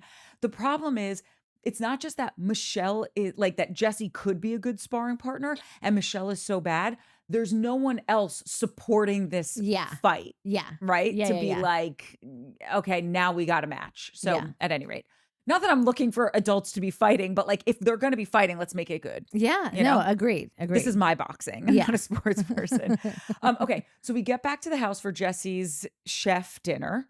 And this is when apparently Danny Bucco goes into, and listen, if we needed to know anything else about who Karen is in a nutshell, when she says, I'm in the pantry getting my cup of mac or whatever, like mac and cheese in a cup. And Danny comes in and he pounds a shot of tequila. Obviously, he said in the after show he was looking for a White Claw. And he said the reason that he did it is because he doesn't trust anyone there to not like make a big deal out of this. And homeboy wants to have his fun too and get blottoed with the rest of them. I was just so curious because now we're just getting into it so we can just talk about the fact that like he passes out in the bed and all this. And I just want to know what your thoughts were. No, on I want to add one thing to her story though. Yeah. She says, he followed me in. To which then Jasmine later comments like, I guess he followed her in there, and I could see if that would make her feel uncomfortable. Like I have He said that on Watch What Happens Live too. Like later, he was like, I'm sorry if I made her uncomfortable during that moment. So it's like they're trying to pin this dude as like a yes, creeper, as a Yeah. real creeper. and maybe he is a creeper. Is he? Totally. but I don't know. Yeah, I know. But Yeah, like, it's open, but like, yeah, I also I'm not buying the like, oh, I didn't want any, I don't trust any, but like, really? Because if you had to pick one person in the group that I wouldn't fucking trust with whatever you're talking to, it's the fucking chick you were slamming alcohol in front of. Like, I'm Yeah. walking in and being like, oh, hey, what are you getting, a snack? Oh, cool. And right the back, if that's what I'm truly worried about, yeah. I'm not drinking in front of Janet. Like, there's zero chance that's happening. agreed. But I am wondering just like what that looked like. Like he went in, like how big is this pantry? And again, I could probably go back and look. Maybe it shows it clear as day, and I just don't remember. But like, is there a way that he goes in and doesn't realize that she's right there? Does he already have the bottle in his hand before he realizes she's there? And it's like, what am I going to do now? If I put it back really quickly, it's only going to be more obvious. No, he said he went in there. He said he went in because that's where the fridge that had the White Claws was, and there was a bottle of tequila that he had in there. Yeah, but was it just that that's where it lives is in there? Or it was his bottle of tequila that he put in there to hide so he could go and take swigs unbeknownst to anyone? I have no idea. Okay. His story about like, oh, it just didn't track for me. Like you've been drinking all day. Like, so like it's already going to be a thing. Nobody, like, what are you talking about? That Kind just of seemed a little like bullshit when to you me. don't remember you have a mic on and it's the same kind of thing. Like I think there's two totally different things. Because the first no, one I was you right. are a veteran of actor of 20 years, and I realize that I've got a mic on still. Yes, you did realize that you had a mic on still, and now you're acting like you didn't. But I thought you know. he said that they got demiked. No. Yeah, whatever. Danny's not bad at this game. Danny's pretty good at reality TV. Danny's good at figuring out what to say in that moment. I don't know if it's reality TV. I think this goes to like my argument of like why Brittany's like, well, you're acting perfect. Well, they are acting perfect because that's the life they want to live. Is a perfect life for Jesus, for Miss America, for their kids, for whatever, right? Like some people want to just be for America, for perfect. the Statue of Liberty. Yeah, I want a notified t-shirt that just says for Jesus and Miss America. Like I just need a t-shirt that says that because it makes me giggle. Yeah. No, we want to do a shirt that's like a silhouette of West, which is basically just like the shag hair coming out of a backwards cap and a kerchief, like two kerchiefs, and it just says Never Wester. I love that. I like that. I'd wear it, clearly. I would wear it. But this brings it, because now it kind of all bleeds into one another because after he takes this What shot. were we just saying though? Did I finish what I was saying? Oh, sorry. I'm just saying. Yeah, whatever. Brittany gets on them for being like portraying the perfect couple. And you're saying that that's what they want. Okay, so you were talking just about like them being in the, where's this booth? What's it called? It's a cabinet.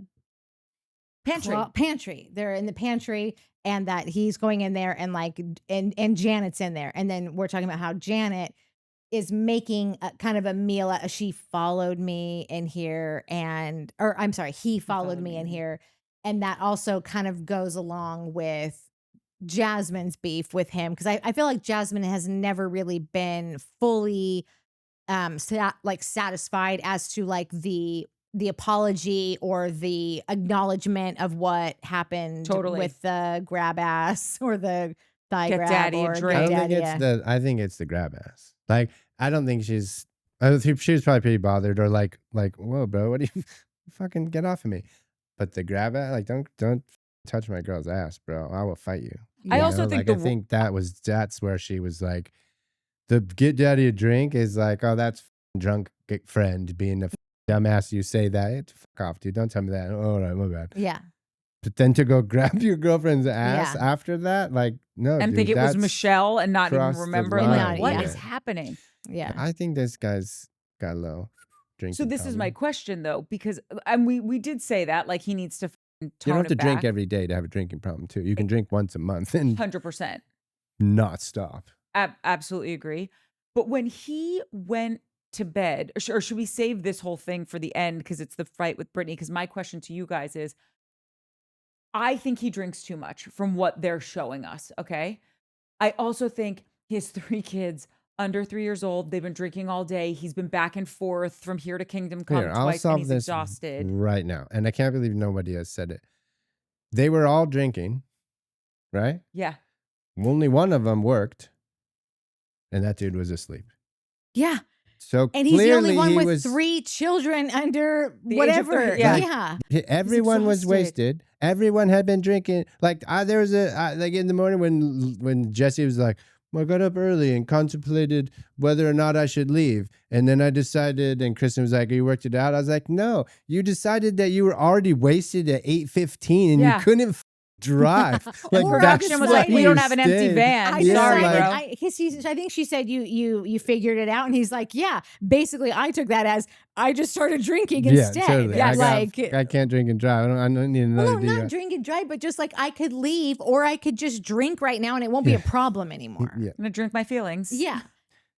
He didn't just go to work. He drove back to and from Santa Barbara twice by himself. Like Right, to go to work, but right, but I'm just saying, like, some people go to work a couple miles away. He drove back to Los Angeles to go to work, and then got held up at work, and then his wife made him go by the house and pick some shit up. Now we go up to the bedroom when Michelle comes into Jesse's bedroom and is saying, like she went in there just to see like how he was doing. And Michelle or Nia? Michelle. Because this was just they fight at the winery, and then on the way back, he texts her, Goes "Do you into want to Jesse's go bedroom to see how he's doing. take a walk on the beach or something?" they fight at the winery. Then we come home. What's his name does the shot in Danny Bucco does the shot in the pantry with Janet, which makes no sense. And then we're up in the bedroom with Michelle and Jesse, where he brings up again, like, and this, he did seem like a petulant child when he said it. He was like, why can't you just be happy for me? And I need to know, is he in this episode, is he with this girl, but just pretending like they're not together because she doesn't want to be talked about? Or are they not together and he just desperately wants to be with her because he's quote unquote in love with her? By the way, if she doesn't want to be talked about, Jesse, you're talking about her. His story with this girl is so all over the place that, like, the only thing that makes sense is that, like, I know that I have said to someone before that I was seeing someone new now too. And it's going really great. Swimmingly, and like wasn't true. Like, so I can only imagine that that's an option because of just like the story doesn't make sense. I don't know what's going on with this girl, but he's still with her to this day. So You said you don't have to leave this in, but Craig Summerhouse is filming and Craig's new girlfriend is in? Is that who you said that? Natalie. Okay. Natalie. Never mind then. How great is that for you? He's going to be like, I love Natalie. I know. I'm in love. Natalie's the best. Natalie's the most Dude, beautiful. this is the second one. I know. And And you just get to hear him be in love with you. yeah, it just seems like all signs are pointing. I've had it. To you. I've been saying that a lot lately. It's a joke. About Craig, you think I'm serious about? I mean, No, you don't. if it walks like a duck and it talks like a duck. Okay, Shep. Yeah. Was that your hall pass, Craig? Yeah. Is no one else connecting the dots of like, here's a woman who has made it abundantly clear that she doesn't want to be talked about on this show, and he's bringing her up to Michelle Is he, multiple though? times? Yeah. I don't know if he is. I will have to rewatch it. I don't know if he's bringing her up. He's bringing up, I don't understand why are not happy for me. I don't understand why you're not happy for me. And I think she said something about him. He only wants me to say that so he can either move on or have some sort of, she said something. I can't remember what, but I was like, that's probably true. But again, like this whole thing is not about his happiness or him dating this girl. It's about him build a bear. He built a bear. That's Michelle. And then he took her home and then she left him. Build a babe. Like he built a babe and she left. Like that's what's happening. So like the fact that she's not happy being with him, the fact that he thinks he made this person, turned her into this like perfect princess, whatever, and she left and is now Aaron's reaping the rewards of his hard work. Like that's I think that's all that's happening is so he's just asking. He can't believe it. He can't believe that. He lost. Yeah, that he lost. It's a little Shepitis because Shep can't lose. Shep is so competitive. He never wants to lose. Yeah. And I just think they're a little. I think it's different it's different. Jesse's lost many times. He knows how to lose. I think he's having a hard time, but I feel like Jesse knows what losing and winning is. Shep has no idea what losing. Like Shep's never lost anything. The Sheps don't lose. Like so, it's a little like yes, they're having the same. They're having that same feeling of having a hard time with it. But Jesse's truly crushed and sad and like brokenhearted and like that's a real thing. Shep was. He wasn't crushed. He was just being Shep, you know? So like I don't think it's about the girl. I don't think it's about her being happy for him. I think I don't even know why he keeps asking her to be happy for him. I truly don't know why. I have a theory, but I want to hear Nat's theory. I just want to read Miss Chevy's comment where she says, my great breakdown on the foundation of Jesse and Michelle's relationship. The first problem in their relationship is the fact that Michelle did want to be in one with him. Michelle didn't want to be in a relationship with him. This is one of the building blocks of a relationship. Truth. That is true. That is Miss one of Chevy, them. you're not wrong. Yeah, dude, I'm telling you, she's nailing it.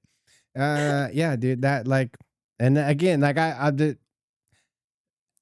The first like, oh, there's nothing else to be said is that like, well, you didn't want to be with him, and then you married him, and now you're gonna try to convince us that he was different. No, he wasn't. A simple man. He was living wasn't. a simple life. Yeah, no. He only drove 3 series. Simple man. Yeah. Could it be? I'm just throwing this out there as a possibility. I don't know. You know how in like a rom-com or you're watching something like The Notebook and the 2 main characters that you're just desperate to get together again because you know they're MFEO, they see each other for the first time and it's very just like, and nice to see you, nice to see you. Oh, I heard you're engaged. I am. So he must be wonderful and you must love him so much. I do. Like you're testing each other until the one person breaks down to be like, it was always you. I wrote every day for a year. Yeah. Right. And then the rain starts and all the good stuff. I wonder if in Jesse's weird brain, if there's some part of him that's like, if she was so happy, she wouldn't care about me and what I was doing. And so I'm going to keep pushing her till she says like, I'm not happy. I wish it was you. I wish I ended up with you, but you broke my heart, Jessie Lally. Yeah. And I can't get over it. And meanwhile, she's like, I fucking can't stand you. And I am getting the pipe laid down every night so well by Aaron. I don't think that's true at all. Aaron does not seem like a pipe layer comparatively to speaking, be because Jessie wouldn't touch her. They didn't have sex for like a year. Yeah, This guy could be a dead think fish in Michelle bed. is that deep. I think that he is wasting his time. Also, somebody says I think it might be Cubby. These 2 are not finished. I saw that one. Who was that? I'll find it later. But I think what is so frustrating about these 2 is obviously that she's not good at this. And I can't figure out any rhyme or reason to why he's doing what he's doing in this moment, because it's not in line with how well he's been doing it for the last 5 episodes, whatever, or maybe not even that, the first 3 episodes, like, and now it's just falling apart. And so I'm not sure he's not bobbing and weaving. He's falling and pissing on himself. Like But that's why I think it could be him. Like if I push her enough, she'll be like, yes, I wanted it to be you, but you broke my heart. You ignored me. You didn't whatever, because then he would be getting something back from her. Yeah. And when he realizes like this is a dead end, maybe that is what spurred on maybe some growth where he's just like, I get it. I want her to be happy. We weren't good together, because I can't understand any other reason for him just trying to hammer her the way he is. You know, we also talked about this a little bit in Southern Charm, where we were talking about Craig and Paige and how like they were, like she said, why didn't you fight for me?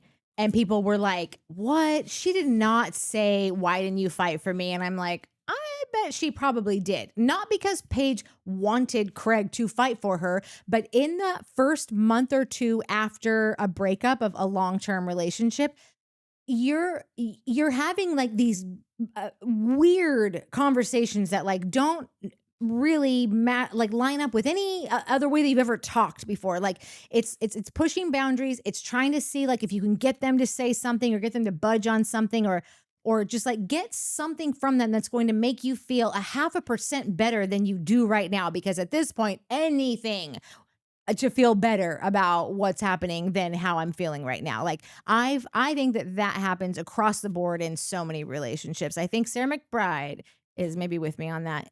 Maybe I'm mistaking it to be someone else, but I feel like I explained this before, and I think it was Sarah that was like, that happens all the time. Have you experienced this where it's just like these weird, wait, of course you have, because we went through that. Yeah. You just start saying stuff. You were there.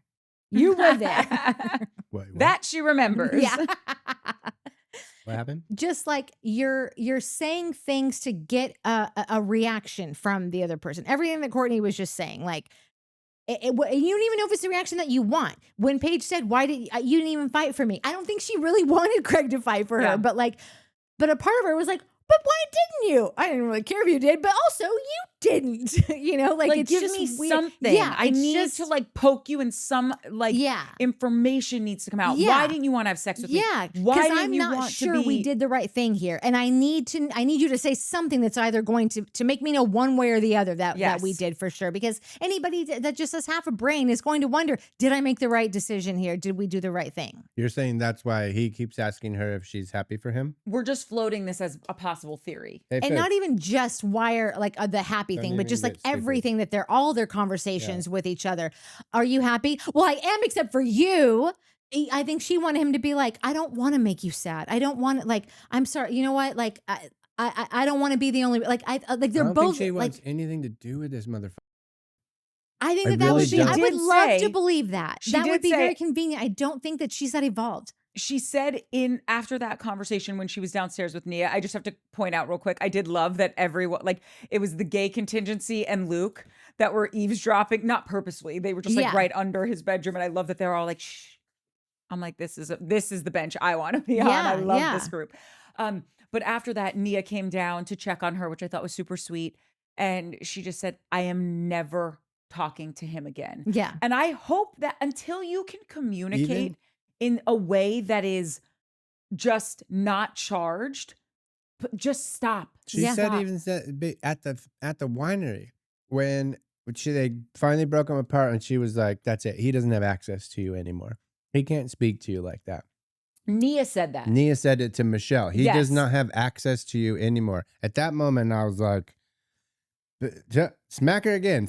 Tell her. Yes. Say that 15 times. Take her somewhere else. Grab her by her face and be like, say it over and over and over." Yes. It's like the thing. It's not your fault. Ooh, it's not your fault. Uh-huh. It's not your fault. It's not like saying that over and over and over to somebody until they lose it and crack and break down and admit that, fine, it's not my fault. This thing that happened to me. Like Goodwill Hunting. Yeah. So I think that needed to happen because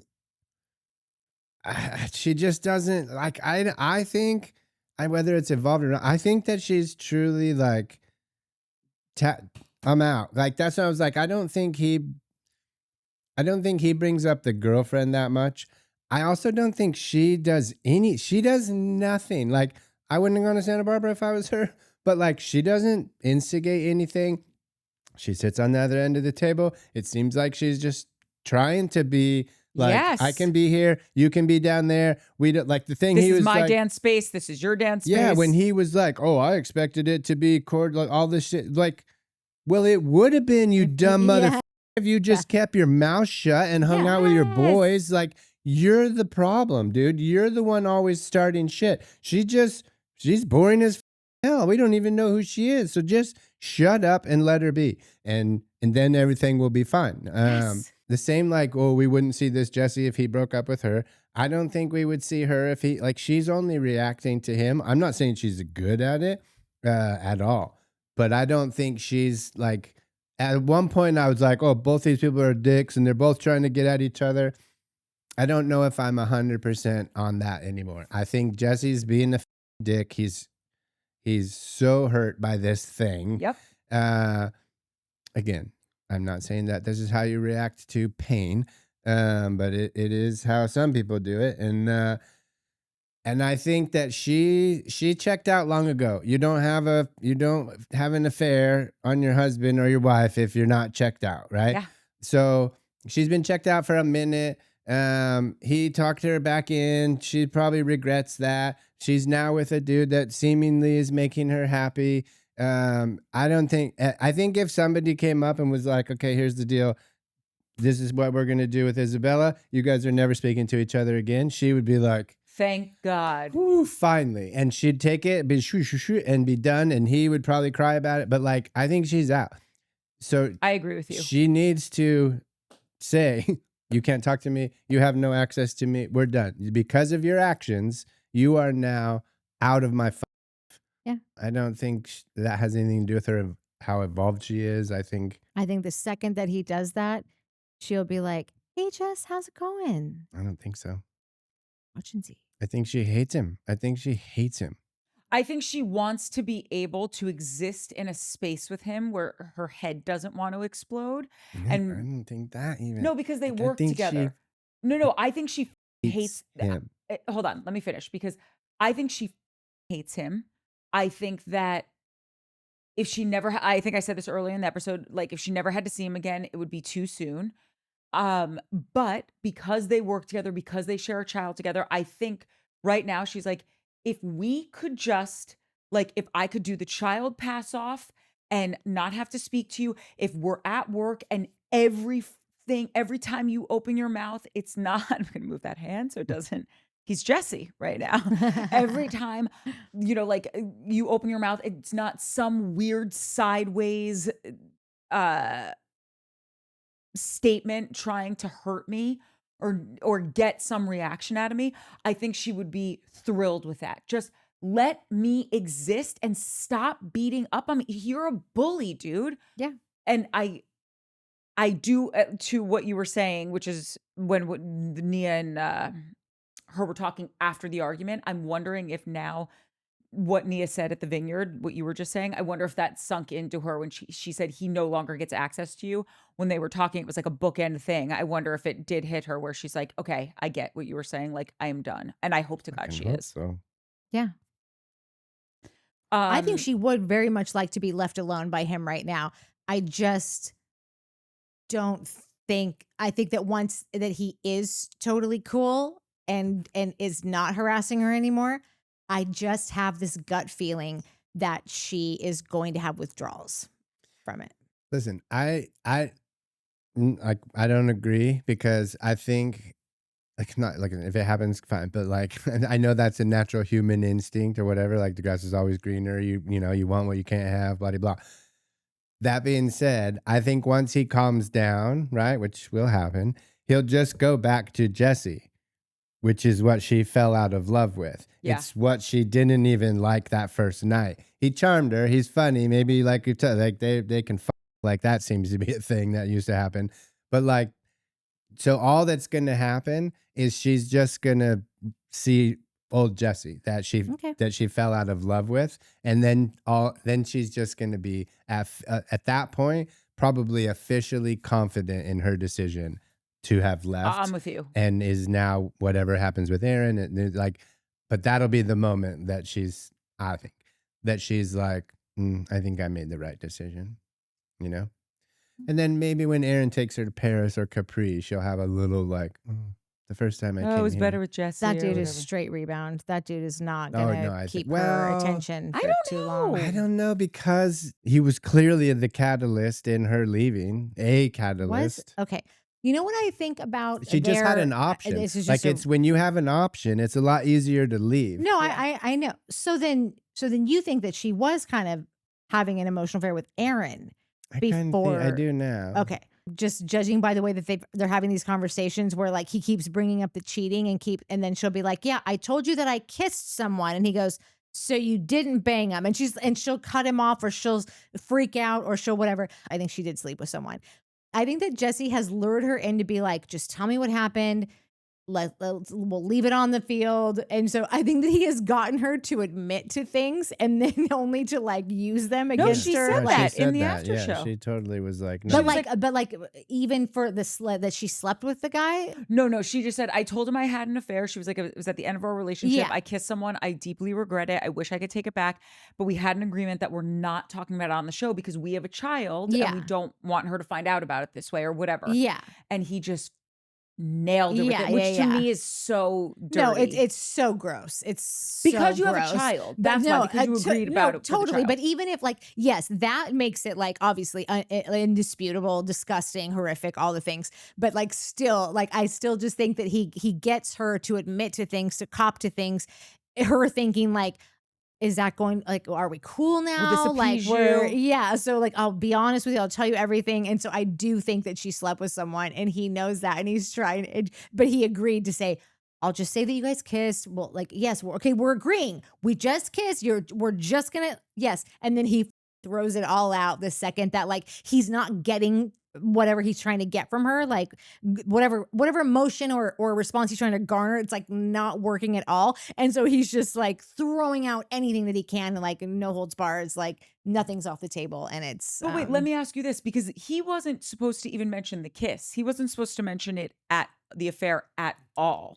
So how does that, like, if he even, just because now he's mentioned it, I feel like now he's shot himself in the foot, because now she's not going to tell you anything because you weren't even supposed to say she kissed someone, because that's all she's admitted to. But I believe that she's admitted to him that she had an affair, a true sexual affair with someone. But then he's really dumb, because then if you want to keep getting information out of her, don't say. What other information could he get? Like he got what he got. Like I don't know. I don't think she had multiple affairs. Yeah, like, I don't think he's trying to get he's, maybe this is what you're trying to say, but he's not trying to get more information from her. He's trying to get her so frustrated that she outs herself on camera. Yeah. And says it. Oh, that's what you're saying. Yeah. So that he can be like, told you. Yeah. The ultimate, like that will be the grand slam, bottom of the night. Because it will over. excuse everything. Like Exactly. not to everyone, but like to a good chunk of people. Sure. It'll be it's like the only reason there's Team Jesse at all is because people hate cheaters. Correct. Enough people hate cheaters Correct. that they're like, I don't care if you did smooch him only. Fuck you. And listen, I'm one of them. Like, but I'm also in this, like, I'm definitely suspended disbelief in the cheating because I hate cheat. But like, I'm just starting to see this dude as I think that he probably had a vision to choose, pick, pry, whatever, on a vulnerable, malleable woman that he could turn into whoever he wanted this person to be. He did that, and that woman grew up to be a bulldog or like a princess, whatever, a queen of.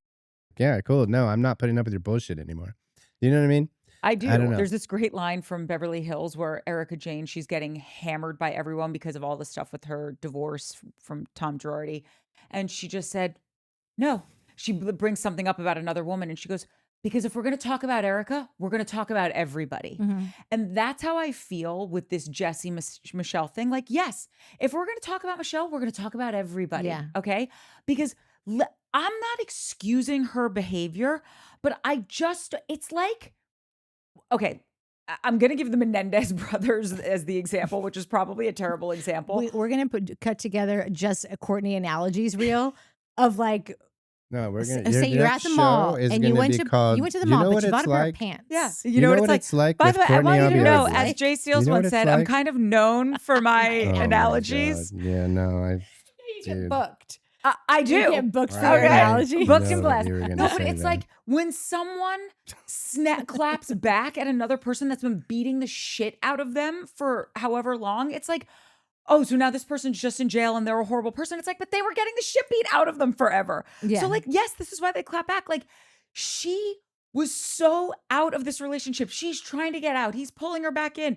I'm not saying that what she did was right, but can we look at his behavior in the relationship when she snapped at the house and she's like, he didn't ever hug me, kiss me, tell me I'm pretty, spend all the money. Like, at a certain point, she's snapping because of his behavior also. I'm just saying Nobody they're both wants to hear that shitheads. though. That's all. I'm weak and I need and I didn't give. So I did something because I couldn't control myself. I was too weak. Nobody like this is again, I have to just remind everyone, we're just speaking from an audience perspective, Yes. not from like what if our friend did that in real life, what we're all for it. We totally get it, all the things. But like her saying she's so frustrating because you just want her to say something so cutting, but all she does is tell you, I know you didn't tell me I'm pretty. And it's like, oh, I don't tell you you're pretty. You're just gonna go bone someone. Hold on though. Like, because that's what the audience is hearing is like, well, we're waiting for like just this moment for her, just like something again that we already saw, that we know that she has it in her,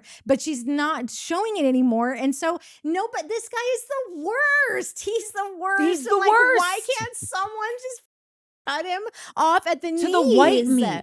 But here's my question to you. If she went in there and said something like, for 4 years, you wouldn't have sex with me. You didn't touch me. You didn't kiss me. You never complimented me. You ignored me. You stayed out for weekends at a time when I'm home with a newborn during a pandemic and can't even have visitors. We had this amount in the bank. I talked about it to you time after time after time. You didn't give a shit. You spent like there was never a bill coming. And then one day I got fed up. I got an apartment. I moved out. And you said to me, I promise I'll change. I'll promise I'll do better. And because we have a child and I wanted to make this work, I came back only for you to not just act how you act, but worse, if that's even possible. If you could even act worse than you act right now, that's how you acted. And you know what? I snapped one day and I went out with a girlfriend and I did make out with someone. And if I could take it back, I would, even though you don't deserve it because you're a piece of shit, Jesse. And you know what? I'm done with you. I have an apartment now and I'm never leaving it. If she said something like that, would you be okay with it? Yes, thank you for hearing me. That's all I've been saying this whole time. All the things that did happen to her, if she could just spit them out in an order that made any sense, Yes. and that cut him in any way, and that showed some strength and not some pussy bullshit. Oh, woe is me. Like, off with that. That if that is all the truth, which Yes. I don't think it's far from. I don't think it's far off. But then use your words, bitch. Like, just like, come on. This is television. Okay. It's like, what? I'm just a little excited. I'm No, sorry, because but like, you that's bottled this exactly up. I get it. I get it. That's why I want to go in and pinch hit for her. Exactly. And that's all, like, everything you just said, even if she just said all that and then laughed at him, everybody would get so much joy out of watching yes. a woman laugh at this little twat, of a man. Yes. And but it's just like can't do it. Can't pull it together. Yes. And she could even use his logic against him, but she's just not thinking in that way, which I get it. Not everyone is built to just like go after someone. And it's not the best quality in the world to be able to cut someone with your tongue. I don't even get the vibe that she's a good person. So that's No. the conundrum I'm in with her, is that like, you're not good at this, but it's not because like you're beauty queen or you're Brittany, who is just like from Kentucky and trying to do her best out here. Like it's like, you seem to have all the resources. She should, but that's why I keep saying like she just doesn't have this skill set. Yeah. It's not because she's a good person or a nice person or doesn't want comfort. It's just not who she is. So, and who she is, no one gives a shit about. So here we are again. Well, I feel much more resolved about this. I also feel really glad that Mike has turned a corner and has seen it from my point of view. Before we end all of this, because we get into just that fight with Nia and Brittany, and like there was this messy part of me that loved that Zach was like, this is my moment, y'all. And like went into Nia's room and he's like, I just have to tell you, because personally I need to even the playing field with Brittany. But also I think you should know that this is what she's saying about your husband. And then Nia went in to have this moment with Brittany. And I was just like, she didn't. What? Like Nia didn't go in there. Janet did, and she followed her in. Like Nia went and fucking stood outside the door and eavesdropped.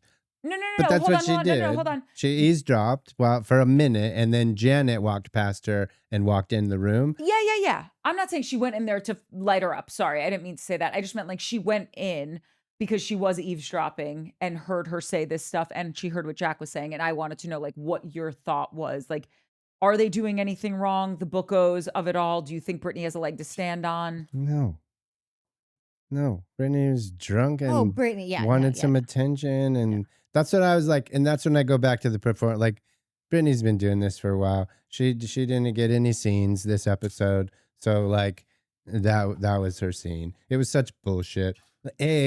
These two, their life that they're trying to project is perfection. So Yeah. like whether they're achieving that or not, that's what they're striving for. So that is genuine. That Totally. is genuine bucos. Your life is not that at all. Like what never, ever has been. You came to LA to get with the literal worst person ever to be on reality TV ever. And he didn't change after you met. Like day one, he was a piece of shit. He's always been a piece of It's shit. maybe gotten worse. He's famous for being a piece of shit. Yeah. That's his claim to fame. And you fucked your boyfriend in your life and married this dude. Neither of you want your lives to be secret. Totally fine, not shitting on it. But like, don't get mad when you run into a couple that doesn't want to expose the entirety of their relationship, even though they're on a reality show, when you and your husband make tons and tons of money. Again, not shitting on it. Totally fine. I'm fine with it. I enjoy it. I watch you guys all the time. But you can't cry about it. You can't cry about it. I agree with you, but Unless oh yeah. you're trying to perform for the reality TV show. I don't know. I don't agree with that part. I agree with everything else. I do wonder though. I'm still trying to see like what's the crime. She said he's like I don't think she was trying to hide that he was drinking. Everyone saw him drinking. Everyone knows she nurses him or like tries to gently steer him away like that's enough, honey. You don't need any more. Is there something bigger at play that they're trying to say you got to out and out be honest about the fact that you talked to your husband about the fact that he has a drinking problem? Like, is that what they're trying to get out of her? I feel like Brittany is doing this weird, like she's trying to like shift light, but it's weird because there's so many moments that she really enjoys, like, you know, talking all this shit about Jax and having this whole season pretty much be, I mean, she's the A story. Her and Jax are the A story of the season. This is so hypocritical of Brittany. I'm sure she is truly irked about how Nia chooses to display things on camera. I'm sure that's a thing. Because if Brittany were doing that, it really would bug the shit out of me. But when Nia does it, like not only does it not bug me, I respect it. I think she's earned it. This couple is consistently confronting their personal challenges. They don't make a habit of burying their heads in the sand and just like hoping for the best. I think if you're actively working on an issue you have in your marriage and it's an active discussion between the two of you, daily, weekly, whatever, I think it's okay not to take an opportunity to take a jab at your husband when he's not in the room. And tell a table full of people and a film crew that your husband's passed out upstairs because he got too drunk. For one, because I think that statement actually isn't even accurate. Like, did he get too drunk? Sure. I don't know. Did he? I guess it's whatever definition you have for whatever too drunk is. But just for this, like, let's assume that he did get too drunk. If you don't take into consideration any other part of what we've learned about Danny and Nia, then we're watching these shows differently. Like here, we do deep dives of the surface of what we see on screen. We scratch at it. Our fingernails are bleeding because of it. And you can be annoyed by Nia not telling you every single detail of what's going through her mind on the topic of her husband being asleep upstairs and missing dinner. Or you could chalk it up to, this dude is passed out. He's exhausted for a plethora of reasons. One does not necessarily outweigh the next. And I won't say that it does just so we can have a big dramatic dinner table discussion about my partner behind his back. I think that's lovely of her. And another reason like Nia's careful approach doesn't bother me is because it's not reserved for just her and her husband. She takes great care of every person who's going through anything. She comes running when Zach is beefing with Janet and needs an emotional support golden retriever next to him to hold his hand. She comes running to Kristen's aid when Kristen is like devastated that she probably missed her window to get pregnant again. She's there for Michelle when Jesse and her are arguing. I actually think that Nia got up from the table to take Michelle out. Like, do you want to go in the hot tub? How's your temperature, Michelle? Like, I just feel like she excused herself possibly partly to look out for Michelle. Who the fuck is looking out for Nia? Not Brittany. I'm sorry, Brittany, that Nia takes the time to give a shit about her choices and like what she reveals with respect to her marriage. And I'm sorry that you're a giant slopopotamus who does whatever she wants, come what may. And Brittany, I hate to break this to you, but because we've all really enjoyed getting to know you over this last decade. But the reason you're on a show right now is because you married Jax Taylor. It just seems in this moment you are going out of your way to be unlikable by going after the nicest of the nice of people on this show. Yeah. It's not a good look. And leave Beauty Queen alone. Oh, yeah, we know she's doing a little bit of protecting. You're not revealing Nia to be anything that we don't already see. You're just revealing yourself to be an asshole. Yeah. And that's what I have to say about that. Should we do commentos? Yeah. Key. Julie Brown, hope it's downtown Julie Brown. I love you guys when you go long. I really appreciate the insights on what it's like trying to work in the quote unquote business. You really helped flesh out Danny and why he does what he does. Thanks for making my drive to Orlando to Tampa go by fast, which you're so welcome. I love that we could do that for people. Yes. And I'm just so happy that landed, that people got what we were saying there, because it's something that we all in different ways in this industry have experience in. So it's not for nothing now. Yeah. Halaveri girl, not Mike wanting to fight Jax. Oh, praying hands emoji. Universe, make that happen. Great platform for you guys. I would pay-per-view that. Fantastic. Yeah. This is Truth for Peace for Freedom. I cut off the name that said it. Jesse Lally is trying to alpha Luke and Jason, but he's not an alpha. Thank you. When Jesse picked up Luke's remote control car during the race, you can tell Luke was disappointed, but he showed a lot of maturity by not making a big deal out of it. He really did.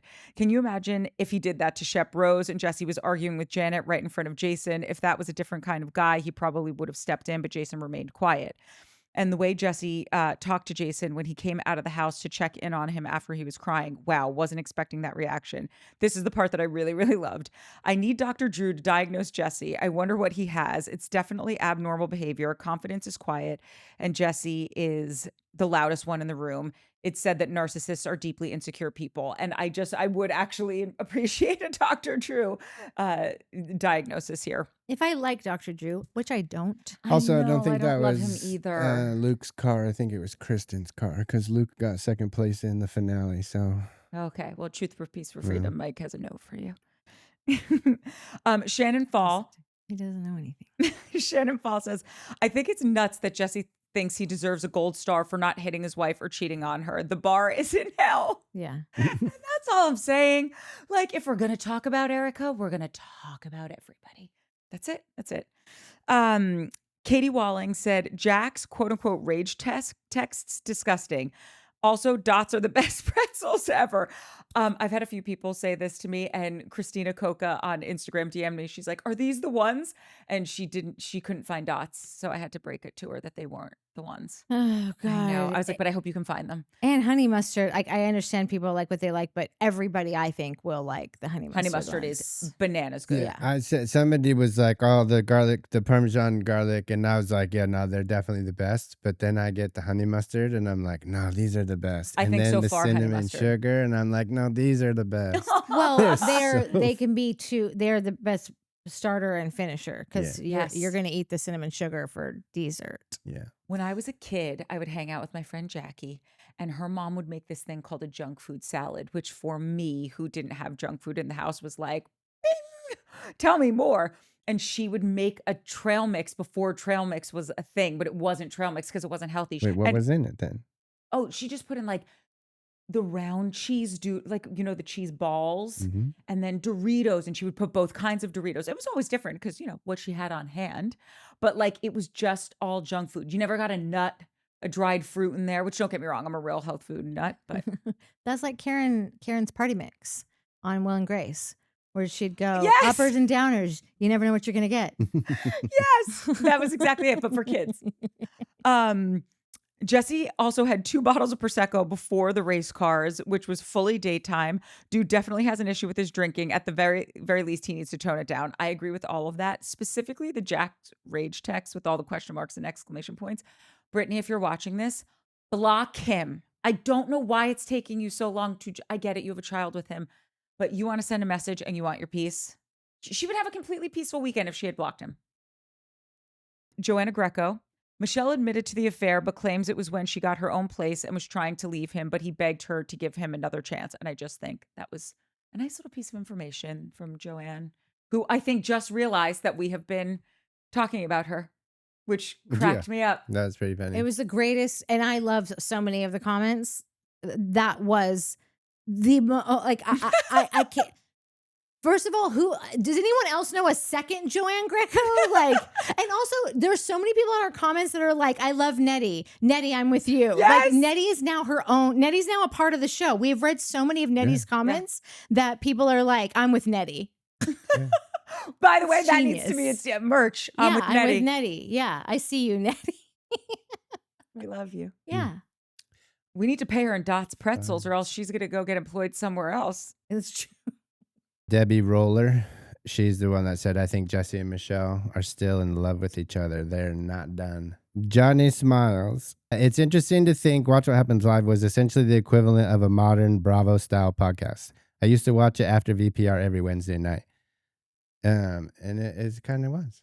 I need to get back into Watch What Happens Live because I really used to watch it religiously. And then I don't know why I fell off. I feel like they weren't getting as many. I feel like it was more celebrities and not the people from the shows for some reason. Like, So wait, you liked it more when it was the celebrities? no. I feel like because they weren't getting celebrities. It was Oh. just the people from the shows. Yeah. And then I think it transitioned because it was getting so big. Yeah. All of a sudden you got Oprah on, you have Cher on, which don't get me wrong, I love these people. But when I'm in my mindset of like, give me more Of the show that of we the just show, left. yeah. No, I'm totally with you. I don't like when that girl from Handmaid's Tale came Right, on, that's I was exactly just right. like, you're great. Can you go? Like, you are so talented. You are Yes, everything a human should yes. aspire to be. this is Bravo. Sierra's saying something about West again. Yes. Yes. could just- Exactly. Yeah. That's how I felt too. Speaking of Nettie with the good advice, Michelle gave Britt good advice. She said, now's the time to file for divorce while he's in rehab. And she said, don't look back. Put your child first. Dump that guy. I say when a man refuses to leave the house and makes you instead leave with your son, that was the time to immediately file. Jax is as selfish as it gets. And there's so many comments from Nettie talking about what a piece of shit Jax is. And once again, right there with you. Yeah. I'm with Nettie. Nettie's so real deal about everything. She like she'll shit on someone completely, but leave a little shit for the other person too. Like no one is safe in Nettie's world. No. But like you said, it's all, It's true. yeah, it's all Yeah, true. no. I Yeah. love that. I bag on everyone too. And so. I know we talked about kind of almost everything that she has said in there, like in different episodes. And I remember how I couldn't even wrap my mind around the fact that the child moved out of his house. Like, Yeah, it's you're insane. addicted to drugs and have cheated on her, but she and the kid are leaving. Yeah. Yeah, it's crazy. That's pretty selfish. This was just a funny exchange that I had with Joe Schmo. I love Joe. Yeah. So this was in regards to the baby moon that Janet had. It's Oh. like, okay, kids, do we think Kristen had her own baby moon? And if so, did she invite everyone? Probably did not invite No. everyone. But I was like, also, how bummed was Kristen that her due date wasn't on the call sheet? Like, how bummed is she that she got pregnant after all these years on reality TV and couldn't have her baby? Oh, and didn't get to be pregnant at all. Like On she will not TV. be pregnant at all. She'll be Or on the reunion. She'll have be her pregnant, kid or like, but, yeah. do a whole thing. Yeah. Wow, I didn't And think she's of that. like, oh, Yeah. I know. It's like giving us popcorn with no butter. Yeah. It's Oh, true. so true. No pun intended. You know what? I just to let Kristen be a real life human being. I feel like Kristen was probably just so excited that she Totally. actually achieved a pregnancy that she really had no idea Yeah. if that was going to work out or She not. wanted it so And badly. yeah, And she yeah, yeah, seemingly yeah. has a really stellar mechanic of a I know, boyfriend. I know. I loved how much What Happens Live that they did the poll of who's anyone's hall pass, and it was Jason. Jason was 65% of the out of all because it was all the guys. So 65 might not sound like a lot, but it is when you've got 10% going to this guy, 12% over here. He got 65% of women want Jason as their hall pass. Okay, gun to your head. Yeah, You have to have relations with one of the dudes on the Valley. Who is it? Jesse. What? Yeah.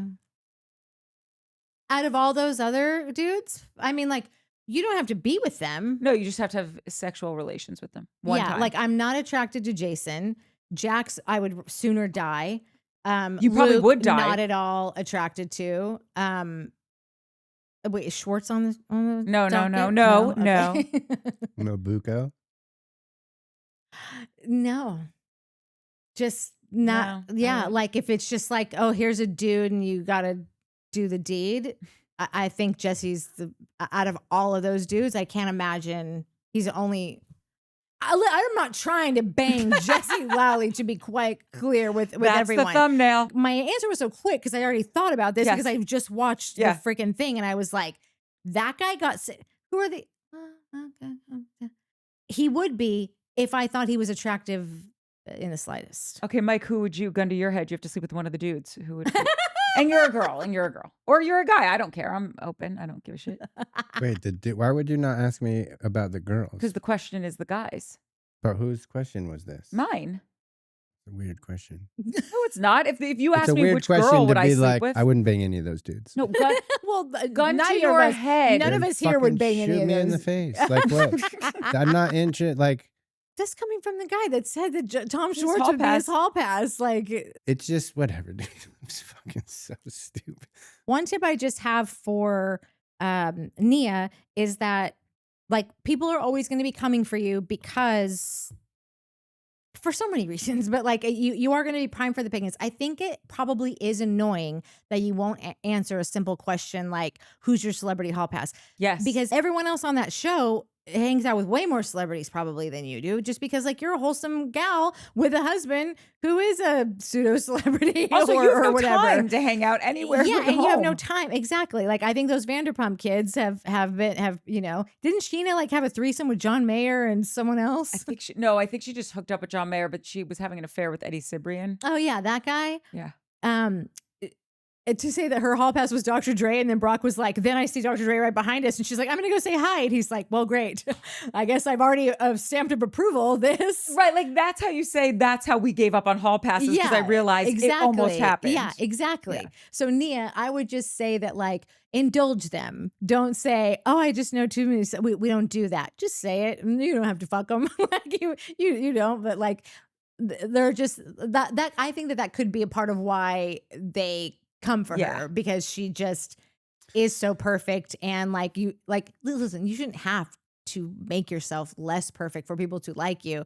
It's just a tip that if you want to make Throw 'em things a go a little little red meat. smoother, yeah, throw 'em a little, But if she little would chum have in the stuck, water. if she would have stuck with the like we don't do that, like we don't have those kinds of conversations in our family, like maybe it would have come across as a little pretentious and snooty, but it wouldn't have come across as bullshit. Well, it would have know? because last season that's why her husband dressed up as her hall pass. So we already knew she had that hall pass. If she had just stuck with the like, no, this is our values and we're Christian and we don't do that kind of thing, fine. Like it would have been fine. But she didn't. And then she fucked it up by later being like, oh, well, yeah, there's that one dude I would fuck. Yeah. So like Nobody wants to hear how many celebrities you know. And like, I can't play that game because I just know so many celebrities. Like, that's just annoying. No, it was so ridiculous. Yeah. Also, Janet having the most Janet thing. Actually, I take it back because I said everything you need to know about her is about the mac and cheese cup. But truly, the most Janet thing is she has a list of celebrities' toilets she has gone to the bathroom in. That That was in is the after show. so weird. So telling. Of course. She Yes, has a yes, list yes. of all of that kind. Like, I know No. that you're a scrapbooker, but I think she's a celebrity sighting Stalker scrapbooker. scrapbooker. No, Yeah, like a that's whole other that's level of. psychotic. She's so gross. She's like taking a piece of toilet paper from Yeah. like each person. Harry in Styles. the movie, in the Yeah, 48 she probably took a hours. selfie of herself Yeah, sitting on someone's 100%. toilet and been like, "This No, is so she's and so." got Like, them all. She's that's psychotic. I know. It's psychotic. She's so weird. I can't believe she admitted to it. Okay, another one from Harris is also Luke wanted to murder Jesse last year and vice versa, and this year they're writing each other's beeps on the 2.5 hour drive to Santa Barbara. Time really does heal all wounds. What a difference a day makes. 24. Don Simmons says Janet and Brittany are mean girls. Jesse put them in their place. Brittany is so messy. She gets away with it because she appears to be non-threatening. Don't be fooled. Brittany's not a fool. Don't forget, she was doing drugs with Jax and wanted to have a second baby with him last season. Cringe. All of that. I don't care what drugs she does. If you're an addict, you shouldn't do them. If you're not, party on. But she definitely tried to have that second baby with him, and that is all kinds of weird. And that no matter what I say about Brittany, if I will never feel bad about it for too long, because I will always go back to the fact that this guy has been this guy, has been this guy, and you were literally trying to have another kid with him just months ago. What's his name? Zach had mentioned, he said something that I don't know if this is an actual term or if he coined it. He's like, Brittany's been trauma trained. Have you ever heard Yes. Well, no, but I mean, like, It it's makes just like a sense. I trauma just- response. Like I've heard about like how people are just sort of like get into that motion of like they find their role and yeah. just like like I would imagine, obviously we've talked about this, I've thought about this independently, but just that thought of, right, like she was trained to think, oh no, he means this or he'll change or whatever because of also her stuff that she needs to work on. And I just had never heard that statement before, and I was like, oh, that's a good one. Trauma trained. Anyway, go ahead. Yeah. Carry on, Wayne. Yeah. Meteor Wine says, despite Jesse being a central casting Hollywood orifice cleanser, he can be happy to be living alone whilst at the same time sad for breaking up the family for his daughter. And then Michelle, she comes off as Queen Ice Cooch, but seeing her on other venues like her recent interview for Us, she was quite warm and likable. So who is the real Michelle? Yet to be seen. I don't know. She's doing much better in her interviews, obviously, because it's just her talking to people, and I'm sure she's had some coaching on how to do these.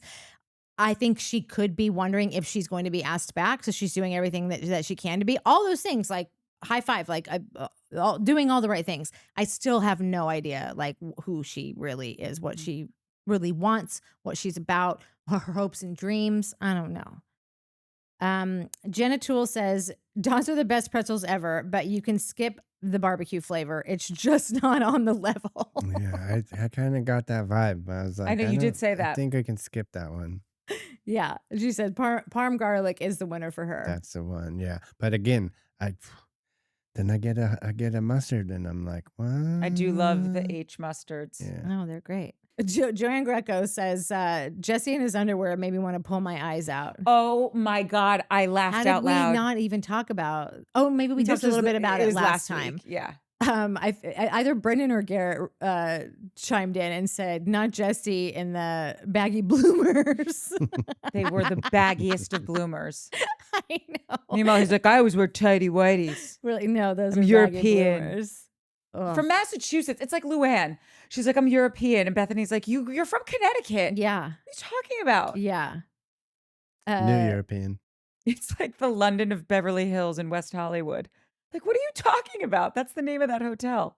Carrie G says, I'm so glad you explained your name. I had a couple of versions. One, now do it fucking yourself. Not far off. I know. Or two, now defy. A play on the word defy. That was the best this wee brain could figure out. I was leaning toward the first one. And no matter what your name, I'm subscribed and I'll always find you. Aw. I did not know what now defy meant. And it was almost like, what's that? That huge happening with Hillary Clinton was the Secretary of State. What did I always say? I waited too long to ask. Benghazi. What Benghazi I know. Then you're at a dinner party and someone brings it up and you're just like, I waited too long to terrible. ask what happened in Benghazi. Right? Yeah, that's how I felt.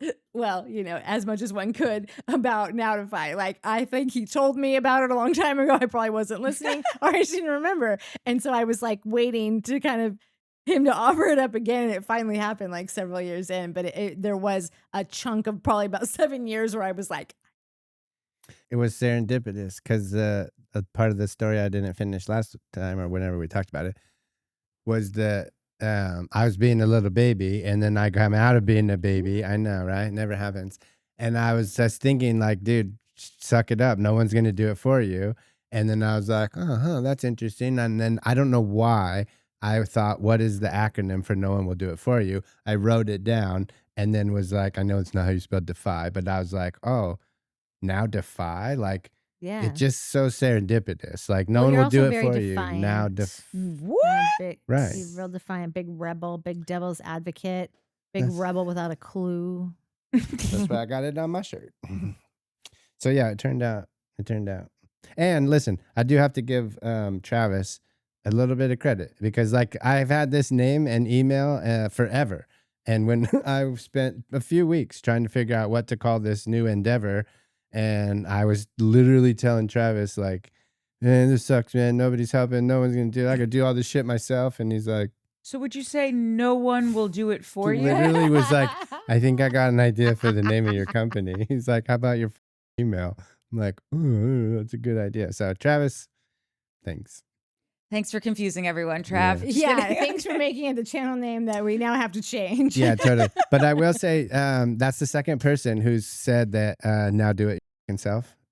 Yeah, Two people have I thought think it we was go with that. I think Yeah. that the old one is trash and this is the new one. Going forward, now Yes. do it. It's like how yourself. Teresa changed the pronunciation of her last name. Yeah, You can do anything. and then went back on it. Who can say what it's? I'm going with Judice. It's very fancy. But it's actually Um, Judice. What is it? Judice. Well, she didn't say it that I way. know, but her father-in-law did when he was teaching her how to pronounce the last name that she had for 20 years. I mean, that makes sense. Someone with bubbies. What did she call them? Bubbies. Bubbies. Yes. I want the bubbies. Yeah, someone who calls boobies bubbies. I guess it would make sense that you just say whatever you want. So I got ingredients with the cumin. Yeah. She is the gift that keeps on giving. Tanya Bluebell says, regarding Jesse and how he's constantly talking about Michelle, there's a term for that. It's called a smear campaign. While Michelle is not the most sympathetic figure, I do believe Jesse is perpetually running a smear campaign on her.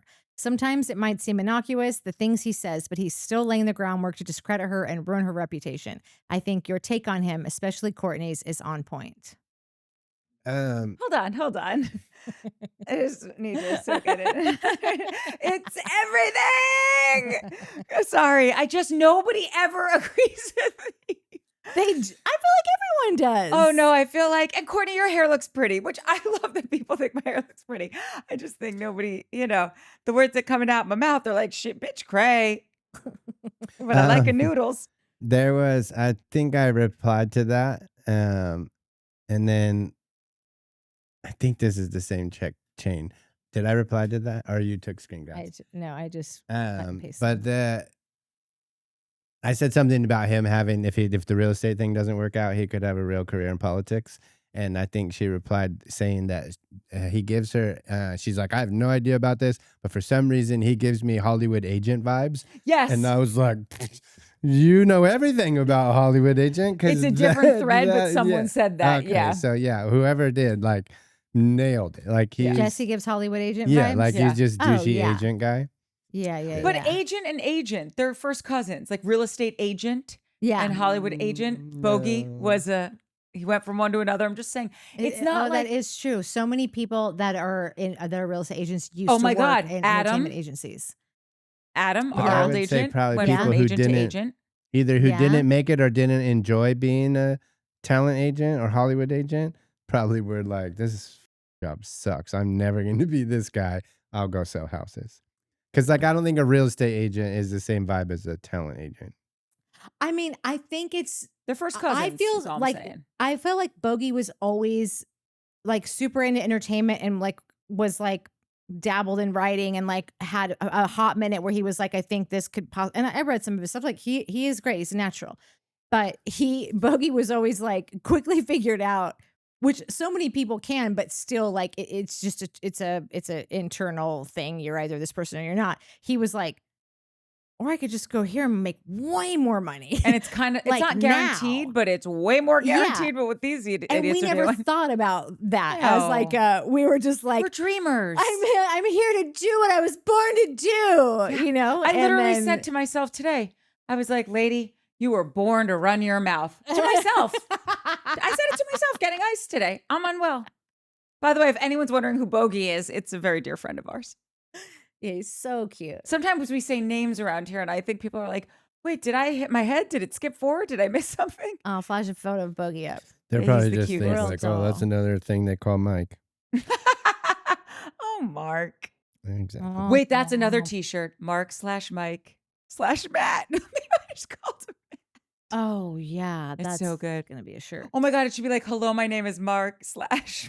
Yeah, but you can Mike. call me Bogey. Meteor Wine says, guys, I am not cheating, but the mighty algorithm have sent me to a Chicks in the Office interview of Michelle. She is definitely on a likability tour. Wondering if she hired a publicist. I think it's working. I Loved hope that so. one. I know. And we watch all of those people too. We're bopping all over the I place. told them, I'm like, it's only I said, we're like in rule here. We can do whatever we want. we can do whatever we want at Grandma and Grandpa's house. Yeah, we can do whatever.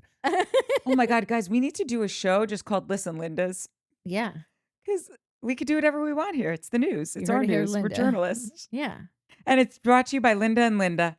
This is the one from Harris that I thought. Obsessed with Janet telling Zach, let's move on. We don't have to be best friends anymore. Zach's like, okay, I guess I'll just go f myself with my wig.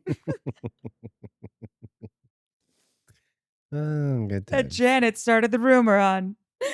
I thought that Sandy B would heal them, Jesse and Michelle, but I fear it made them worse. I'm not shocked though, because every time I personally cross the Santa Barbara County line, I turn into a raging alkie and want to fight people. I love that I one. That's know. what Santa Beezy's for. He's my favorite. Good old State Street. All Zach needs to do is just, I know it's not a weave, but he just needs to lift it up and be like, I just want everyone to see my hairline. No, wait, he did though. That's not what he was talking about this time. Is like Yeah, I he know, lifted it up, and they cut back Andy to went last over year, to and him like, and Oh, tried I to didn't pull it off. see. Well, that's what I'm saying. But I got to even do in watch the- what What's happens. the oh, in lines? the after show they talked But about it. also, not He for talked nothing. If about it, how he went last year. He had it down, little helmety Lego, and now he's kind of but you still can't see the hairline, is what I'm saying. going up. And good toupees are really glued on there. So I just want to see the hairline. Not because I think it's a toupee. I just want to. I think he would look so much better with it all just, I feel like if he pushed it back, it would just be up. or just like there's a way. There's a way to do it. He could thin it out. Remember And he Vanilla needs to Ice stop back in dyeing the it. day? Hmm? Vanilla Ice, when Vanilla Ice came out first. Obviously. Yeah, That's the probably way what to his go. hair would look like. No, I think he's even got more hair than Vanilla. I'm starting a list because I think it's necessary, just called Party of Schwartz, and I'm just adding people to the list every week because now, in addition to us and Zoe, we've got Carrie G. She's into Schwartz too. So if you want to be on the list, it's the hottest list in Hollywood. Is that the person that said whispering quietly in the corner, I like Schwartz? Yeah, Okay. I think so. I think he's didn't evolved. bring I the- keep wanting to put that out into the universe. I think he's He totally has. Watch him on the Vile Files. He's lovely. Also, Nick Vile has. We basically have identical takes on the Sierra situation on Summer House. and his viewers were very unhappy about them because I was reading the comments. Yeah, and he was like, Sierra came here once. Should probably never come here again. I'm sure Sierra fucking hates me because I said what I said. In the comments, literally, someone's like, Nick hates all women. Yeah, It was crazy. I know. Hmm. Let's wrap it up. I love you. Ciao, ciao. Ciao, ciao for now. That doesn't work. That works enough.